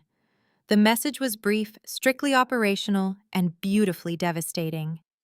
The task force is staged in the perimeter grid. Financial regulators are actively monitoring all linked accounts, awaiting your signal to breach the property. Good luck. I typed a single word in response. Acknowledged. The federal net was officially drawn tight. The authorities were parked in unmarked, dark-tinted vehicles just outside the perimeter of the Winnetka estate, waiting for me to detonate the financial bomb from the inside. There was zero margin for error, and there was absolutely no escape route for my family. I picked up my briefcase, locked the front door of my empty house, and got into my car. The drive from the city out to the affluent northern suburbs took exactly 45 minutes. I drove up the shoreline of Lake Michigan as the late afternoon sun began to sink below the horizon, casting long, sharp shadows across the frozen pavement. I did not turn on the radio. I sat in the absolute silence of the vehicle, visualizing the architectural layout of the mansion, anticipating the density of the crowd, and calculating every possible defensive maneuver my parents or my brother might attempt to deploy. I had counter-arguments prepared for every single lie they could formulate. As I turned onto the manicured, tree-lined streets of Winnetka, the sheer scale of my parents' delusion came into full, sickening view. The sprawling estate was entirely lit up, glowing like a massive beacon of false prosperity against the darkening evening sky. A professional valet service had already set up a podium at the end of the circular brick driveway. A line of imported luxury sedans and high-end sports cars snaked along the curb, dropping off the very investors my brother was actively defrauding. Caterers in crisp white uniforms hurried up the front steps carrying silver trays and floral arrangements. The entire scene was a grotesque monument to their vanity paid for with stolen funds and my dead husband's identity. I pulled my vehicle smoothly into the valet queue, shifting the car into park. I rested my hand firmly on the leather handle of my briefcase. I was stepping directly into the lion's den, surrounded by their allies and their fake high society friends. But they were completely unaware that the lion was already dead, and I was the one bringing the teeth. I opened the car door and stepped out into the freezing air, ready to tear their stolen world to the ground. The young valet in a crisp black uniform rushed forward to open my car door. I handed him the keys and stepped out onto the immaculate brick driveway. The freezing Chicago wind tugged at the edges of my tailored jacket, but I barely felt the cold. I was operating on a frequency far removed from physical discomfort. Music from a live string quartet drifted through the massive custom-built oak front doors of the estate, spilling out into the night. It was an expensive classical piece selected specifically to mask the stench of desperation radiating from the people inside. I tightened my grip on the handle of my leather briefcase. Inside this locked case rested the exact blueprints to their destruction. I walked up the wide stone steps, the sharp click of my stilettos announcing my arrival. The heavy doors were propped open by twin floral arrangements of imported white orchids. I stepped across the threshold and into the grand foyer. The air was thick with the scent of expensive catering and high-end cologne. Waiters in pristine black and white uniforms glided effortlessly across the imported marble floors, carrying silver trays loaded with crystal flutes of vintage champagne and delicate appetizers. It was a flawless, sickening display of stolen wealth. Before I could take a second step into the main reception area, my path was aggressively blocked. Jasmine stepped directly in front of me, separating herself from a group of wealthy socialites. My brother's wife looked like she had just stepped off a couture runway. She was wearing a floor-length emerald green gown that clung perfectly to her figure. Draped around her neck was a diamond tennis necklace that likely cost more than an average family annual income. Hanging casually from the crook of her arm was the exact matte white and gray Himalayan crocodile Birkin bag she had bragged about on our video call. The $80,000 bag purchased with stolen venture capital. Her dark eyes immediately dropped to the black leather briefcase in my right hand. A sharp, triumphant smirk stretched across her face. "Glad you finally learned your place, Gwen," she whispered, her voice dropping to a low, venomous register meant only for my ears. "It is about time you showed some respect to the people taking care of you. Hand over the check and I will make sure Cameron does not completely freeze you out of the family." I looked down at her outstretched, perfectly manicured hand. I did not blink. I did not flinch. I let a slow, freezing smile curve the corners of my mouth. "You are severely miscalculating the purpose of my visit, Jasmine," I replied, my voice completely deadpan. "I am not here to hand you a check. I am here to deliver a presentation. Now keep your hands off my property before I have you removed from my house." Jasmine recoiled as if I had physically struck her. Her smug expression shattered, replaced by immediate, profound confusion. "Your house," she hissed, glancing nervously over her shoulder to ensure none of the nearby guests had heard my tone. "Have you lost your mind? Stop causing a scene and give me the money. The investors are waiting." I stepped seamlessly around her, bringing my shoulder within an inch of her emerald gown. "I suggest you enjoy the champagne, Jasmine," I whispered as I passed her. "It is going to be the last decent drink you have for a very long time." I moved fluidly into the main ballroom, leaving my sister-in-law frozen in the foyer. The room was absolutely packed with the Chicago elite. Corporate executives, venture capitalists, and high society socialites mingled beneath the massive crystal chandeliers. I spotted my parents immediately. Richard and Beatrice were holding court near the grand fireplace. My mother was draped in shimmering gold silk, laughing loudly at a joke made by a prominent hedge fund manager. My father held a snifter of scotch, projecting the image of a seasoned, unshakable patriarch. They looked so comfortable, so completely insulated by their web of lies. They had no idea that federal agents were currently parked at the end of their street monitoring every single transaction linked to their names. On the opposite side of the room, my brother Cameron was aggressively working the crowd. He was surrounded by a tight circle of older, wealthy individuals.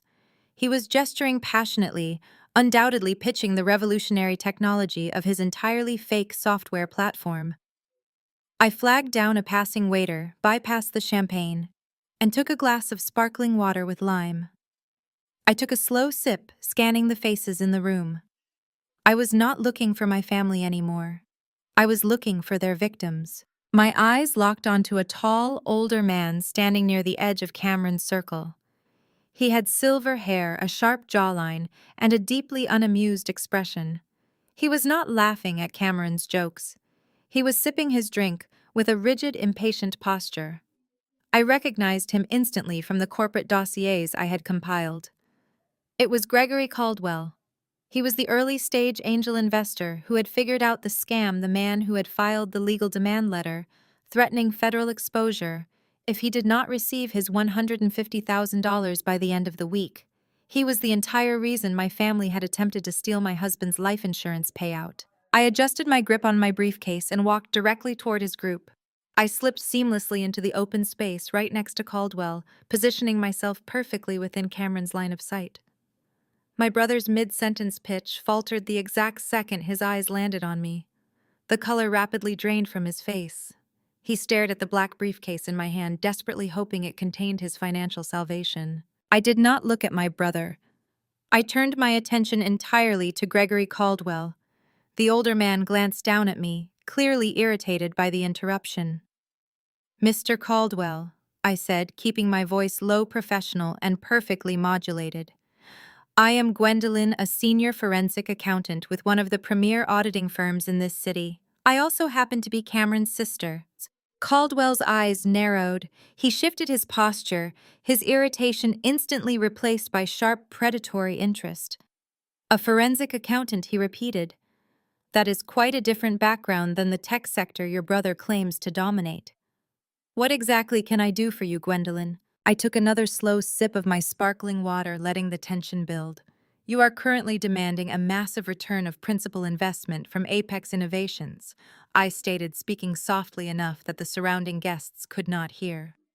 "You have requested a review of the software source code and a third-party audit of the corporate ledgers. My brother has been stalling you for weeks." Caldwell's entire body went rigid. "How do you know about my legal demands?" he demanded quietly. I placed my glass on a passing waiter's tray and tapped the hard leather shell of my briefcase. "Because I conducted the audit you requested," I replied, locking my eyes directly onto his. "And I highly recommend you stay in this exact room for the next 10 minutes. The return on your investment is going to be incredibly educational." I turned my head toward the grand staircase at the far end of the room. My father Richard stood on the first landing, perfectly positioned beneath a massive cascading chandelier. He held his crystal glass aloft, surveying the crowd with the practiced, benevolent smile of a billionaire patriarch. Beside him stood Beatrice, glowing in her gold silk gown, clutching his arm with manufactured adoration. Cameron and Jasmine flanked them on the marble steps, completing the picturesque tableau of the ultimate American dynasty. "Ladies and gentlemen, distinguished guests, and cherished friends," Richard began, his voice booming effortlessly across the expansive room. "Beatrice and I are profoundly honored that you could join us tonight to celebrate 35 years of marriage partnership and the relentless pursuit of our family's legacy." A polite ripple of applause washed over the crowd. I stood near the back, my fingers resting lightly on the brass locks of my briefcase, watching the performance of a lifetime. 35 years is a remarkable milestone. Richard continued, his tone shifting into a smooth, practiced cadence. "We have built businesses, weathered economic storms, and forged alliances with many of you standing in this very room. But as we all know, true legacy is not simply about what we build during the prosperous times. True legacy is defined by how a family stands together when the sky goes dark. He paused, letting the silence stretch for dramatic effect. He lowered his voice, injecting a thick, artificial layer of sorrow into his next words. Many of you are aware that our family was recently struck by an unimaginable tragedy. Just days ago, we laid to rest my brilliant son-in-law Daniel and my beautiful, perfect 4-year-old granddaughter Lily. A collective, sympathetic sigh rippled through the audience. Women touched their chests. Men lowered their gazes respectfully. I felt the air freeze in my lungs. My father was actually doing it.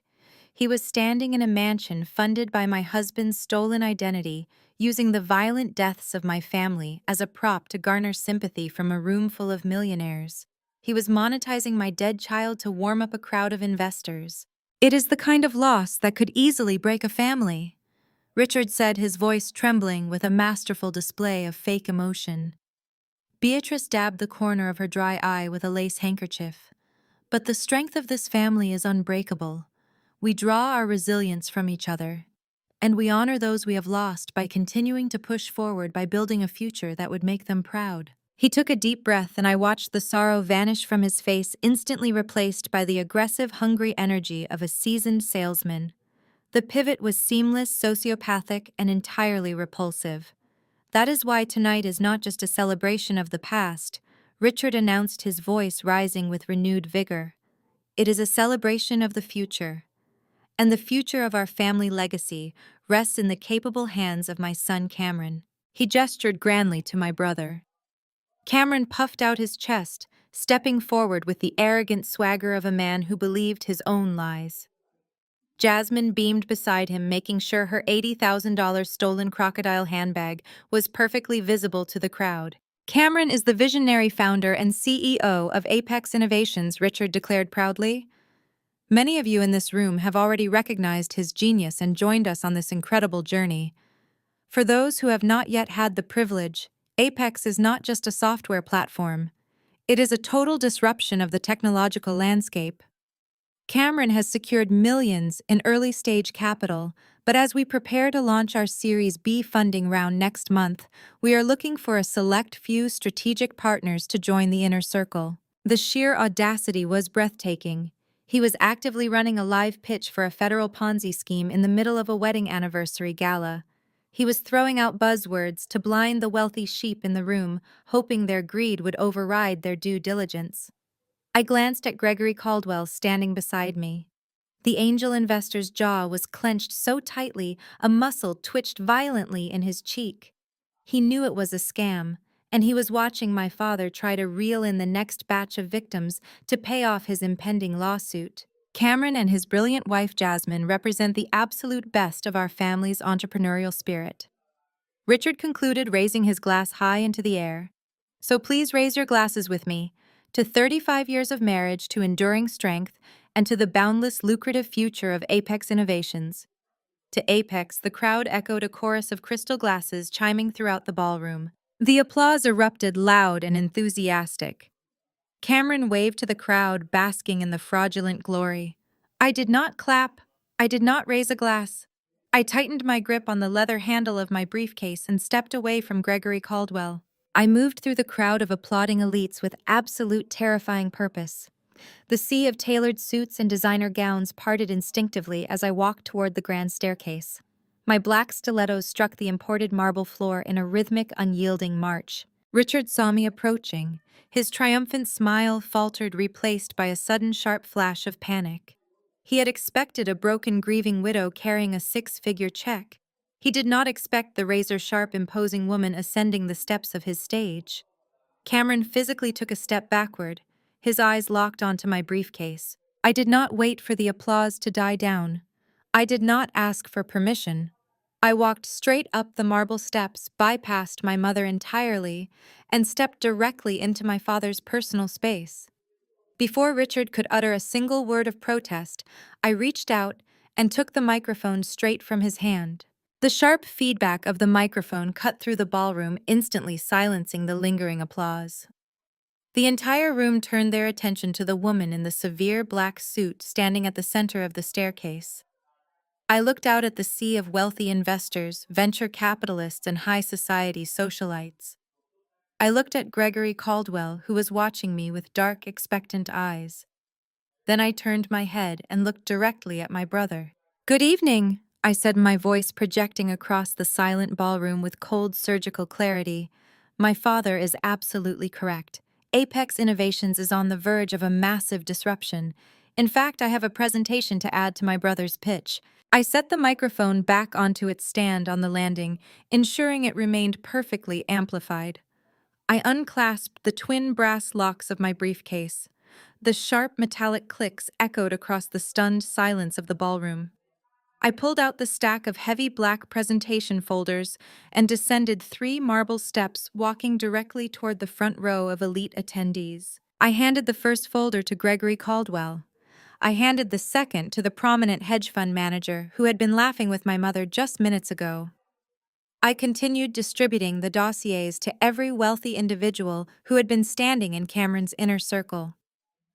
They took the heavy folders with a mixture of confusion and morbid curiosity, the fine leather covers stark against their tailored suits. "Please open them," I instructed, my voice ringing flawlessly through the surround sound speakers. "What you are holding is a comprehensive line-by-line forensic audit of Apex Innovations. As I mentioned to Mr. Caldwell earlier, I am a senior forensic accountant.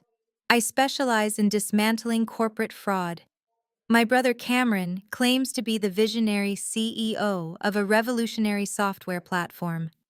I am here to provide you with the actual financial architecture of his enterprise." I turned to face Cameron. He was completely paralyzed. His mouth hung slightly open, and the arrogant swagger had entirely evaporated from his posture. He was a terrified, hollow shell of a man caught in the blinding headlights of accountability. According to federal filings, I continued pacing slowly across the bottom of the staircase. Apex Innovations has raised $4 million in seed capital over the past 18 months. You, the investors in this room, provided that capital under the promise of funding software development, cloud infrastructure, and aggressive market expansion. If you turn to page 3 of your dossiers, you will see the master general ledger for the company. A synchronized rustling of heavy paper filled the room as dozens of wealthy individuals flipped open the black folders. "Look at the expense columns," I commanded. "Look very closely. There are 0 outgoing wire transfers to cloud hosting providers. There are 0 payroll records for full-stack developers or software engineers. There are 0 patents filed with the United States Patent and Trademark Office. Apex Innovations does not possess a single line of proprietary source code. The software platform does not exist." A sharp gasp echoed from the back of the room. The hedge fund manager holding the second folder suddenly went rigid, his eyes scanning the data with rising horror. "If there is no software, where did your $4 million go?" I asked, allowing the question to hang in the air for a fraction of a second. Turn to page 7. You will see exactly how Cameron constructed a textbook Ponzi scheme. He used incoming seed capital to pay fake dividend yields to early investors, creating a fabricated illusion of profitability to lure in new victims. But a Ponzi scheme is incredibly expensive to maintain, especially when the executives treat the corporate accounts like their own personal piggy banks. I pivoted sharply, pointing a rigid finger directly at Jasmine. She flinched instinctively, taking a step backward and clutching her white and gray handbag against her chest. "Let us examine the corporate retention bonuses," I announced, my voice slicing through the rising tension in the ballroom. "My sister-in-law Jasmine is currently holding a matte white Himalayan crocodile Hermes Birkin. The retail value is $80,000. On page 12 of your dossiers, you will find the wire transfer receipt from Tuesday morning." Cameron wired $80,000 directly from the Apex corporate account to a luxury sourcing boutique on the Magnificent Mile to purchase that exact bag. Jasmine's mouth dropped open. She looked down at the handbag as if the leather had suddenly caught fire. The socialites standing near her immediately took a collective step away, creating a wide, isolating circle of disgust around her. But it does not stop there. I continued relentlessly, stepping closer to the crowd. "Look at the diamond tennis necklace she is wearing. That was purchased with a $40,000 corporate wire transfer 3 months ago. Look at the itemized travel expenses on page 15. Exactly 1 week ago, while I was burying my dead husband and my 4-year-old daughter, Cameron and Jasmine, used $50,000 of your investment capital to fly first class to Maui and rent a private villa. The ballroom erupted into a chaotic symphony of outraged whispers and furious exclamations. Investors were rapidly flipping through the pages, their faces twisting with fury as they traced the theft of their own money line by line. Gregory Caldwell slammed his folder shut, his face turning a deep, volatile shade of red. "This is wire fraud," Caldwell barked, his booming voice cutting through the panic. "This is absolute, indisputable embezzlement." "It is," I confirmed calmly. "And every single document in those folders has already been submitted to the Federal Bureau of Investigation and the Internal Revenue Service via a formal whistleblower report." Cameron finally snapped out of his paralysis. He lunged forward, his face slick with desperate sweat, holding his hands up in a placating gesture. "No, wait. Listen to me. Gwen is lying. She is grieving and having a mental breakdown. The software is in a beta testing phase. The expenses were legitimate corporate networking trips." He was stammering, his voice cracking under the intense, hostile scrutiny of the crowd. The Golden Boy image had completely shattered. "Are you claiming the general ledger is fabricated?" "Cameron?" I challenged, taking a step toward him, because Jasmine proudly confirmed the $80,000 wire transfer for her handbag on a recorded video call with me just 2 days ago. She explicitly bragged that the company buys her whatever she wants. I submitted that video recording to the FBI along with the banking logs. Jasmine let out a sharp, panicked cry. She turned to Cameron, her eyes wide with terror. "You told me the money was clean. You told me the investors approved those bonuses." "Shut up, Jasmine," Cameron hissed, his panic morphing into viciousness. The investors were no longer murmuring. They were shouting. A venture capitalist in the third row pulled out his phone, loudly demanding his legal counsel get on the line immediately. The pristine high society anniversary gala had completely devolved into a hostile crime scene. "Your money is gone," I announced to the angry crowd, delivering the final fatal blow to Cameron's tech illusion. "The corporate accounts are empty. The company is running a massive monthly deficit to fund their luxury lifestyle. Cameron was actively pitching you tonight because he desperately needed new capital to pay off Mr. Caldwell and prevent federal exposure. You were not being invited into an inner circle. You were being lined up as the next batch of victims." The uproar in the ballroom was deafening.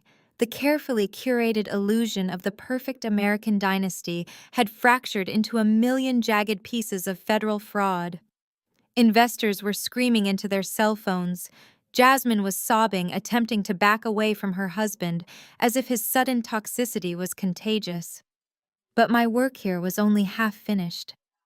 I had severed the rotting branches of this family tree. Now it was time to rip out the roots.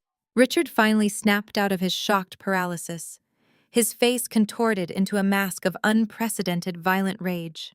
The benevolent patriarch vanished, replaced entirely by a desperate, cornered animal. He stormed down the marble staircase, his heavy footsteps thudding against the stone. He lunged toward me, reaching out to physically rip the microphone from my hands. "Turn off that microphone and get out of my house right now," Richard roared, his voice cracking with fury. "You have lost your absolute mind. You are having a psychotic break due to grief, and I will not allow you to stand here and slander this family. Security. Someone get security and physically remove her from the premises." I stepped neatly out of his reach, pivoting sharply on my stilettos. I did not flinch. I did not raise my voice to match his screaming. I simply maintained my cold, surgical composure. "Do not touch me," I stated, my voice echoing through the speakers and cutting right through the chaotic noise of the room. "And do not bother calling security, because by the time they arrive, they will be arresting you." I reached into my open briefcase and pulled out the bright red presentation folder. Unlike the black folders I had distributed to the investors, there was only one copy of this specific dossier. I did not need to hand this one out. I needed everyone in the room to see it simultaneously. Behind the grand staircase dominating the back wall of the ballroom was a massive 80-inch smart television. Throughout the evening, it had been playing a continuous looping slideshow of Richard and Beatrice over the last 35 years. smiling on yachts, posing at charity galas, and toasting with champagne, a digital monument to their fake wealth. Before I left my house, I had wirelessly synced my encrypted mobile device to their home network. I pulled my phone from my pocket and tapped a single button. The slideshow of their perfect marriage instantly vanished. The screen flashed black for a fraction of a second before a high-resolution scan of a commercial lending agreement illuminated the entire ballroom.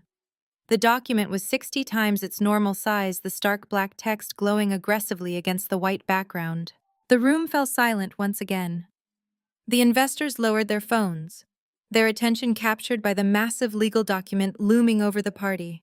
"My brother is not the only financial predator in this family," I announced, turning to face my father. Richard froze on the bottom step. He looked up at the massive screen, and the last remaining drops of blood drained completely from his face. He staggered backward, his hand blindly reaching for the banister to keep himself from collapsing. Beatrice let out a sharp, breathless gasp. She covered her mouth with both hands, her eyes wide with absolute, unadulterated terror. "What you are looking at on the screen behind my parents is a home equity line of credit," I explained to the captivated audience. "It is a secondary mortgage taken out against this very mansion exactly 24 months ago. The principal loan amount is $300,000. Now you might ask why a man as supposedly wealthy as my father would need to leverage his primary residence for cash." I swiped my phone screen, transitioning the display to the next slide. It was a redacted but incredibly damning summary of their credit profiles. "Because Richard and Beatrice are functionally insolvent," I stated flatly.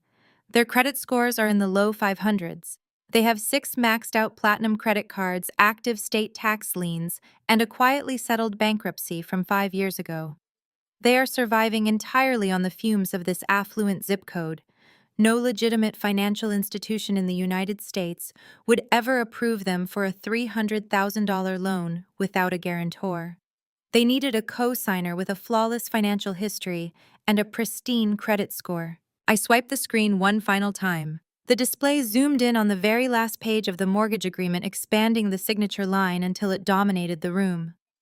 There, typed in crisp, unavoidable black font, was a name: Daniel Christopher Hayes.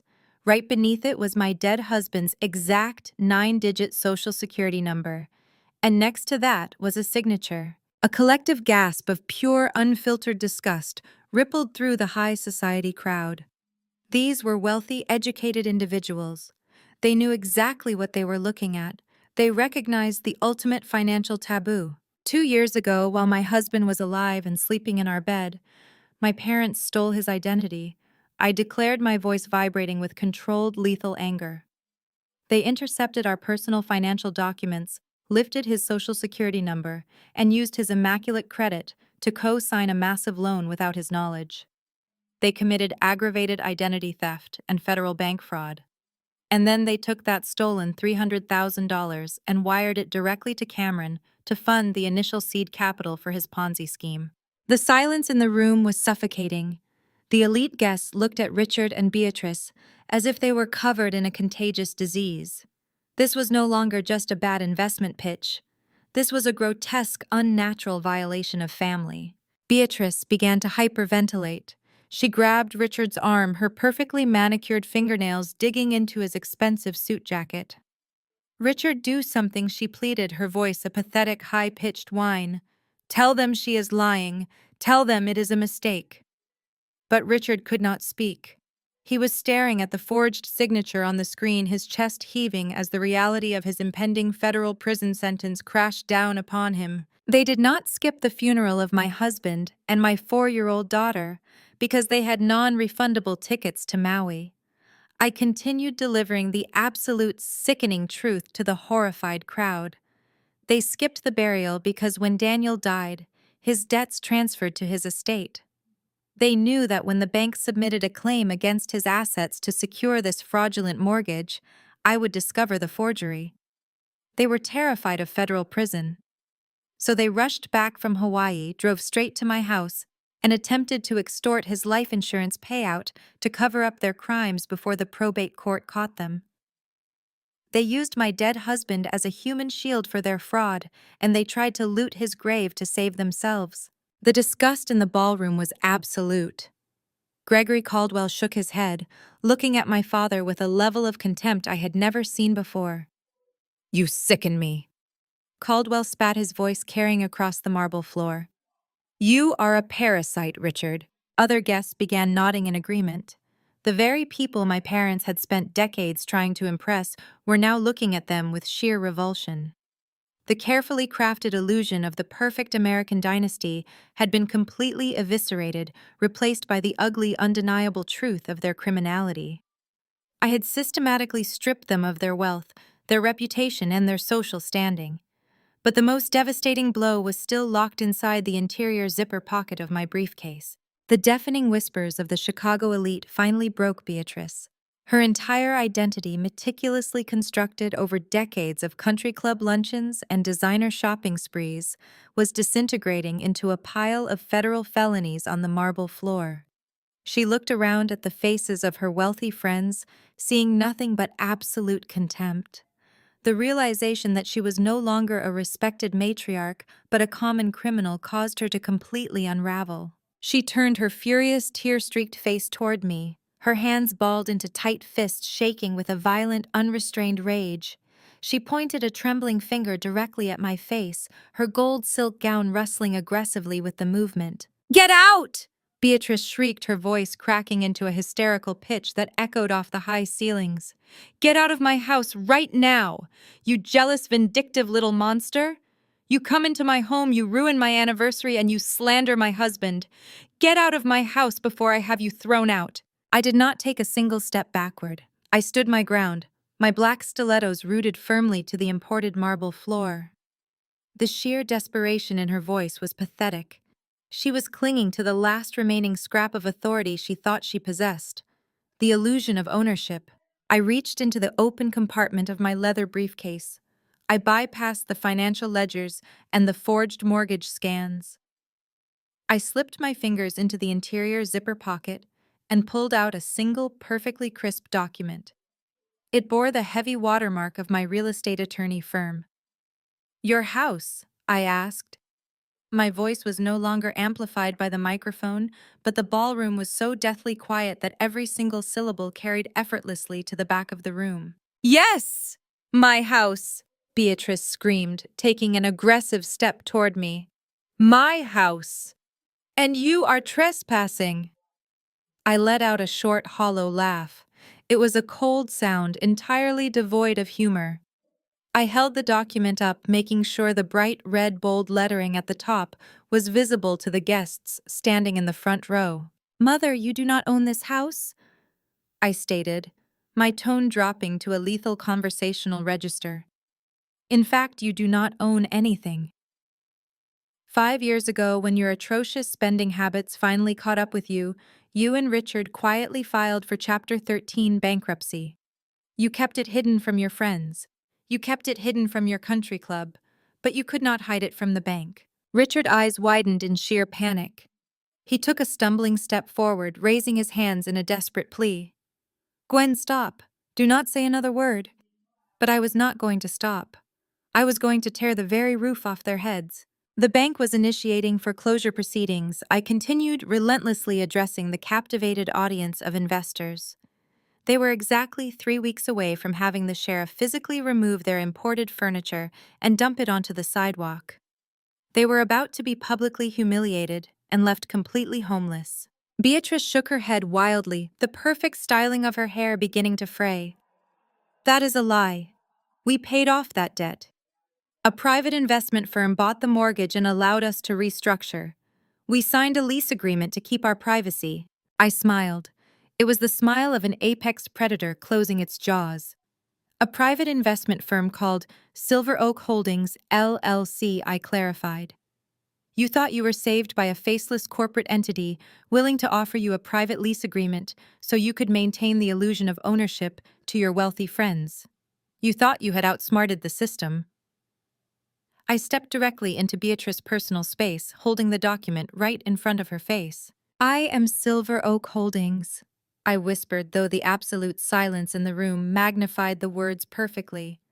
I used my own money I earned through my career as a forensic accountant to buy this estate from the bank. I formed a blind LLC to protect your fragile egos. I bought this mansion, and I have been renting it back to you for exactly $1 a month for the past 5 years to save you from ending up on the street. The gasp that ripped through the ballroom was instantaneous. The investors stared at me in absolute shock, their eyes darting between my severe black suit and the horrifyingly pale faces of my parents. The realization that I was the actual owner of the multi-million-dollar estate hit the room like a physical shockwave. Gregory Caldwell let out a low whistle of sheer disbelief. Beatrice's legs seemed to give out. She stumbled backward, bumping heavily into a caterer tray table. The crystal champagne flutes rattled dangerously, splashing expensive alcohol onto the floor. "No," she gasped, shaking her head in violent denial. "No, that is not possible. You do not have that kind of money. You are just an accountant." "I am a senior forensic accountant who actually works for a living," I corrected her. "I am the sole proprietor of this estate. I am your landlord, and you have grossly violated the terms of your lease." I held up the legal document for the entire room to see. "This is your original lease agreement. It contains a standard non-negotiable morality clause. It explicitly states that any illegal activity conducted on the premises or any use of this property address to facilitate federal crimes constitutes an immediate, non-curable breach of contract." I turned my gaze to Richard, who was now leaning heavily against the banister, sweating profusely. "When you used this address to secure a fraudulent secondary mortgage using my dead husband's stolen social security number, you committed aggravated identity theft and bank fraud on my property. You broke the lease." I took one final step forward and slapped the crisp, watermarked document directly against Richard's chest. He flinched instinctively, grabbing the paper before it could flutter to the marble floor. He stared down at the bold red text, his hands shaking so violently the paper rattled. "That is a 24-hour notice of eviction," I declared, my voice ringing with absolute unyielding authority. "It was executed and notarized by my real estate attorney this afternoon. It requires zero grace period. You have exactly 24 hours to pack your fraudulent luxury goods and vacate my property. If you are not off these premises by tomorrow evening, I will have the county sheriff drag you out in handcuffs." Beatrice let out a guttural, horrifying wail. She collapsed onto the marble floor, her gold silk gown pooling around her in a pathetic, shimmering puddle. She buried her face in her hands, sobbing uncontrollably. The absolute destruction of her social standing and her physical security had finally broken her mind. The woman who had told me lowering my child into the ground was a trivial event was now weeping over the loss of her brick-and-mortar status symbol. Cameron and Jasmine stood frozen near the fireplace, clutching each other in pure terror. Their free ride was over. Their safety net had just been legally evicted. They were completely broke, heavily implicated in a federal Ponzi scheme, and now they had absolutely nowhere to go. I stood over my mother, looking down at her shaking form. I felt no pity. I felt no remorse. I felt only the clean, immaculate satisfaction of a balanced ledger. They had demanded my husband blood money because they thought I was weak. Now they were homeless, exposed, and entirely at my mercy. The absolute silence in the ballroom finally shattered, replaced by a shrill, piercing scream from the direction of the fireplace. Jasmine hurled her $80,000 Himalayan Birkin bag directly at Cameron's chest. The heavy crocodile leather struck him hard, dropping to the marble floor like a dead weight. "You lied to me!" Jasmine shrieked, her voice echoing with raw, unhinged fury. "You told me we were rich. You told me the company was generating millions. You made me an accomplice to a federal Ponzi scheme." Cameron held his hands up, stammering pathetically as he backed away from his furious wife. "Jasmine, please, I can fix this. I just need time to secure the Series B funding." "There is no Series B." Jasmine screamed, her perfectly styled hair flying wildly around her face. "There is only federal prison. I am not going down for your amateur fraud. I am calling my lawyer right now. I want a divorce, Cameron. I am taking whatever assets are left and I am leaving you." The investors watched in stunned fascination as the Golden Boy CEO was publicly destroyed by his own wife. Cameron looked around the room, his eyes wide and pleading, searching for a single sympathetic face among the crowd of millionaires he had just tried to rob. He found absolutely none. They stared back at him with the cold, calculating eyes of predators watching a wounded animal. Across the room, Richard recognized that his social and financial execution was absolute. The patriarch of the family, stripped of his stolen wealth and his fraudulent prestige, resorted to the ultimate coward tactic. He gasped loudly, clutching his chest with both hands. His face contorted into a mask of exaggerated agony as he dropped heavily to his knees, leaning against the mahogany banister. My heart. Richard wheezed, squeezing his eyes shut. I cannot breathe. Someone call an ambulance. The crowd parted further, giving him a wide berth. I did not move a single muscle to assist him. I stared down at the man who had stolen his dead son-in-law's social security number. Do not bother calling paramedics, I announced to the room, my voice dripping with absolute clinical detachment. My father's cardiovascular system is perfectly healthy. He runs 3 miles a day, and his last stress test was flawless. He is experiencing a sudden, acute attack of accountability. It is a highly common symptom among white-collar criminals the exact moment their fraud is exposed. Richard opened one eye, realizing his theatrical medical emergency was failing to garner even a shred of sympathy. He stayed on the floor, breathing heavily, completely defeated by the cold, hard facts. Beatrice, still crumpled on the marble floor in her gold silk gown, abandoned the last remaining fragments of her pride. She crawled forward on her hands and knees, reaching out to grasp the hem of my tailored black trousers. Gwen, please, she sobbed, her makeup running in dark, ugly streaks down her cheeks. You cannot do this to us. We are your parents. We gave you life. You cannot put us on the street. Please, I am begging you. Withdraw the eviction. Tell them you made a mistake. We will do anything you want. I looked down at the woman who had birthed me. The woman who had texted me from a Hawaiian beach to say that lowering my 4-year-old daughter into the ground was a trivial event. I stepped back, forcing her hands to drop empty to the floor. You gave me life, Beatrice, I said, addressing her by her first name for the first time. But you spent 33 years trying to make me feel completely worthless. You chose to value stolen money over your own family.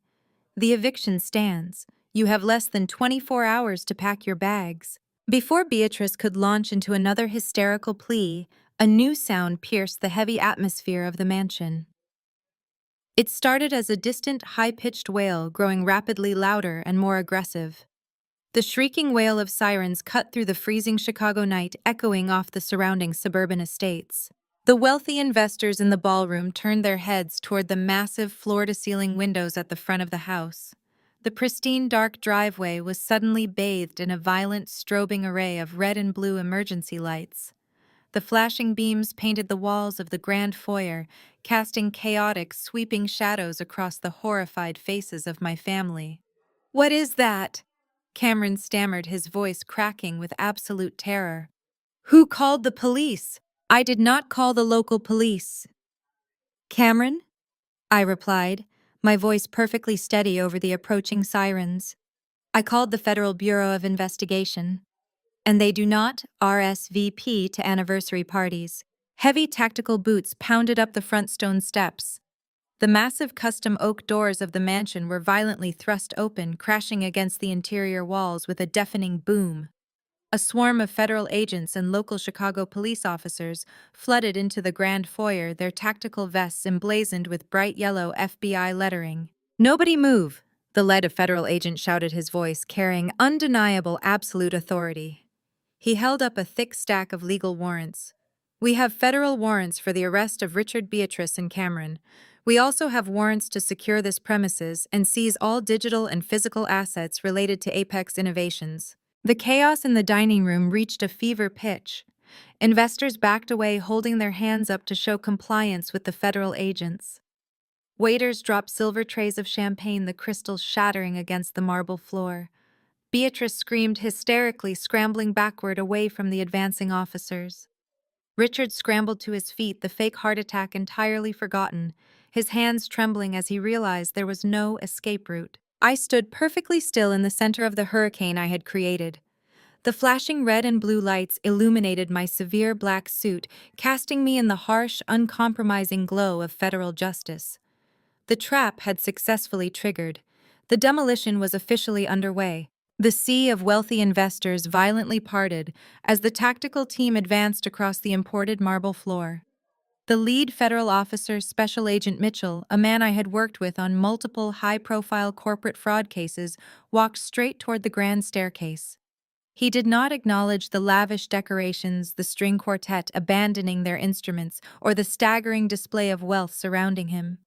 He was a predator locking onto his targets. Richard Agent Mitchell stated, his voice a deep, resonant boom that completely commanded the chaotic room. "Turn around and place your hands flat against the wall." My father puffed out his chest, desperately attempting to summon the patriarchal billionaire authority that had shielded him from consequences his entire life. "You have absolutely no right to barge into my private residence," Richard blustered, though a visible tremor shook his shoulders. "I am a respected business owner in this community. I demand to speak to my legal counsel immediately." Agent Mitchell did not even blink. "This is not your residence, Richard. You are a tenant facing active eviction, and you can arrange a phone call with your legal counsel from a federal holding cell." Mitchell grabbed my father by the shoulder, forcibly spinning him around. He kicked Richard's legs apart to widen his stance. The heavy cold steel handcuffs came out of the tactical pouch. They snapped around Richard's wrists with a sharp, unforgiving click that echoed beautifully off the high ceilings. "You are under arrest for aggravated identity theft and federal bank fraud," Mitchell recited, reading the Miranda rights with flawless mechanical efficiency. Beatrice let out a blood-curdling shriek. She scrambled up from the floor, her gold silk gown slipping off her shoulder as she lunged toward the federal agent. "Let him go. We are affluent people. We belong to the country club.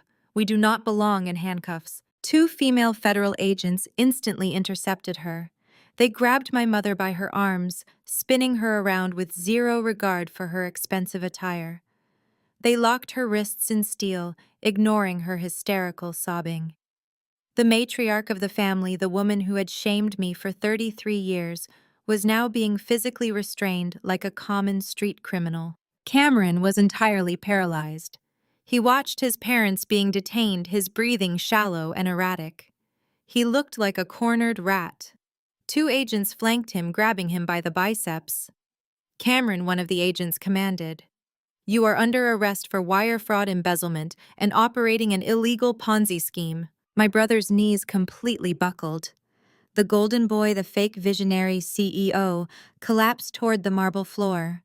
The agents caught him by his armpits, hauling him back up to his feet. Cameron thrashed weakly against their tactical vests.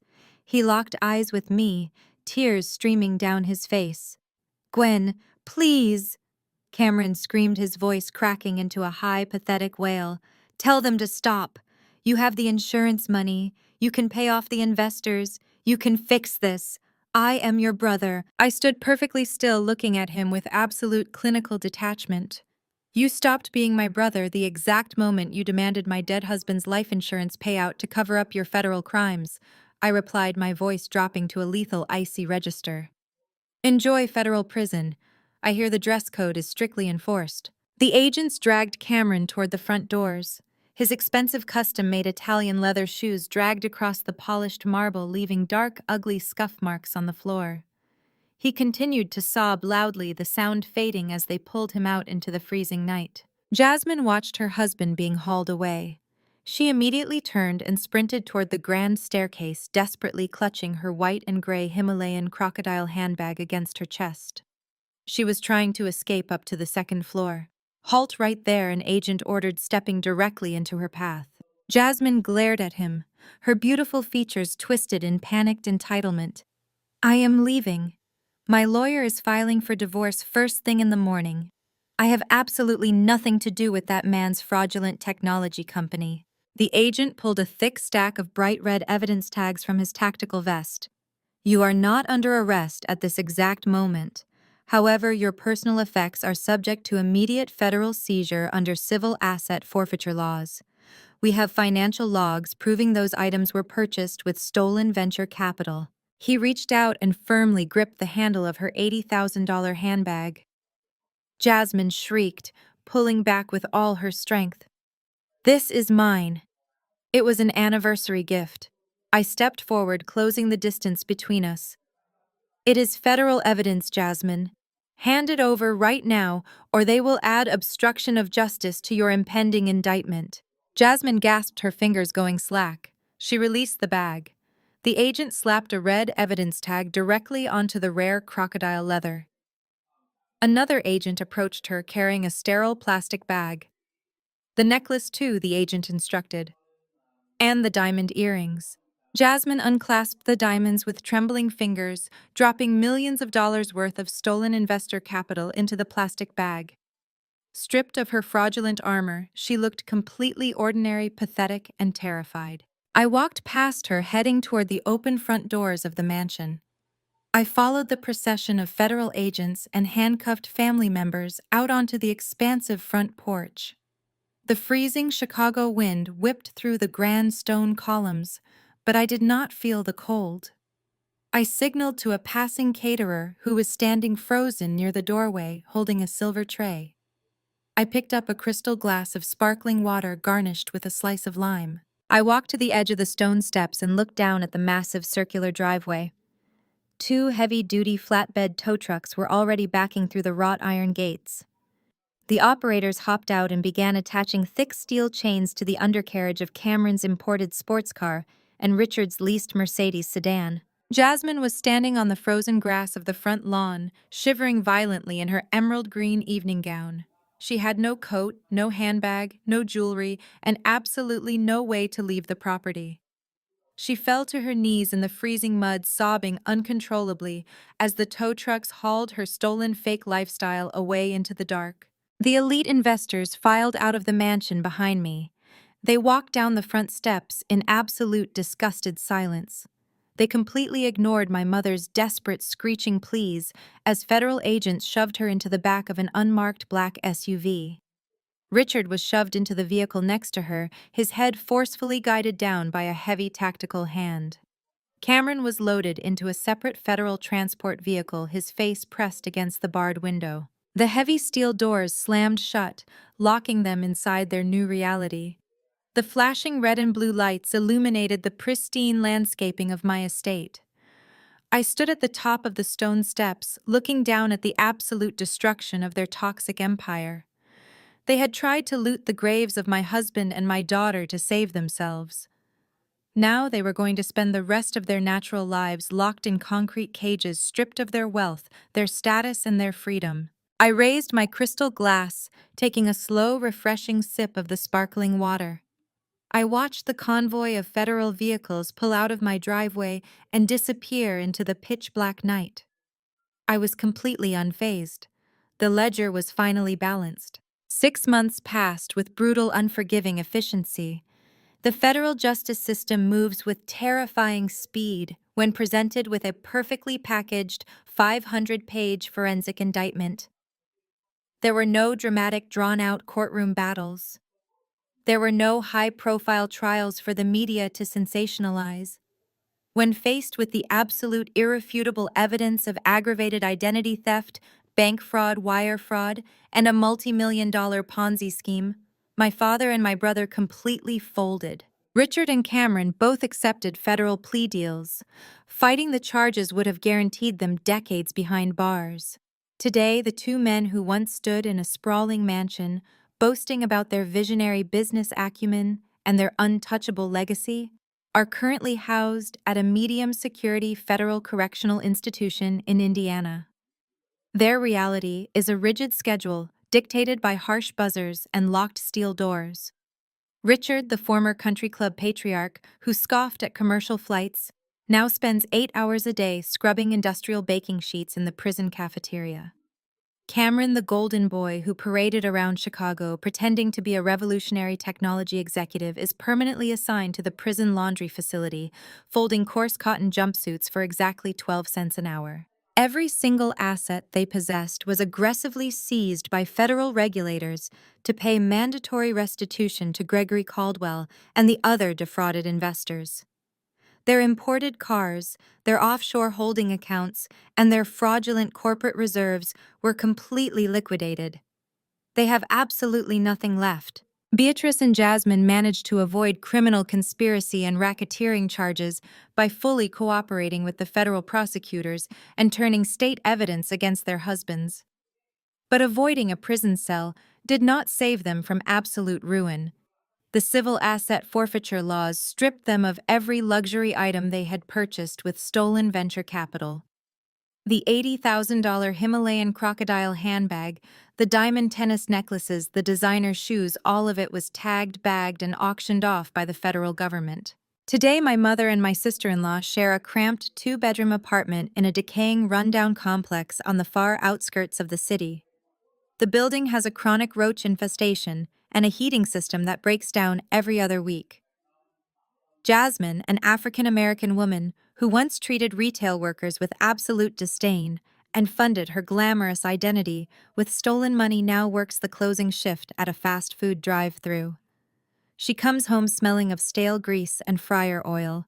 Beatrice, the woman who complained bitterly about the jet lag from a first-class flight to Maui, spends her days clipping discount coupons and working on her feet as a greeter at a massive retail discount store. I hear through mutual acquaintances that they absolutely despise each other.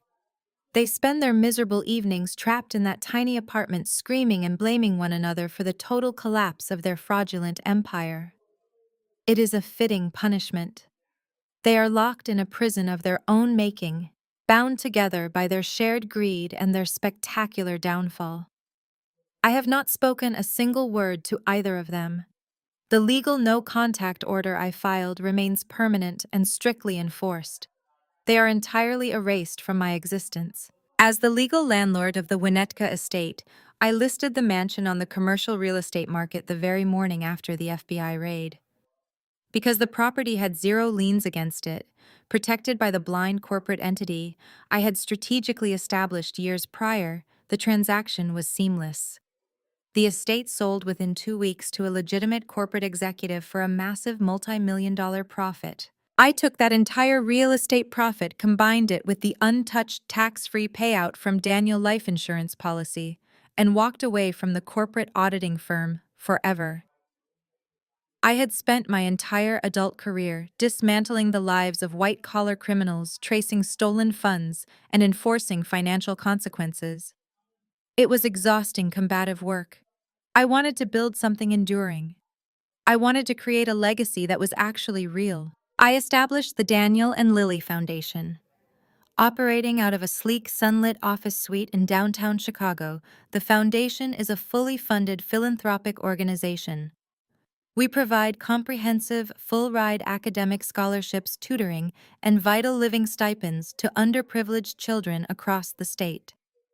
Every time a bright, capable student walks across a university graduation stage without the crushing, suffocating burden of student debt, Daniel, brilliant intellect, and Lily, radiant, boundless joy, live on.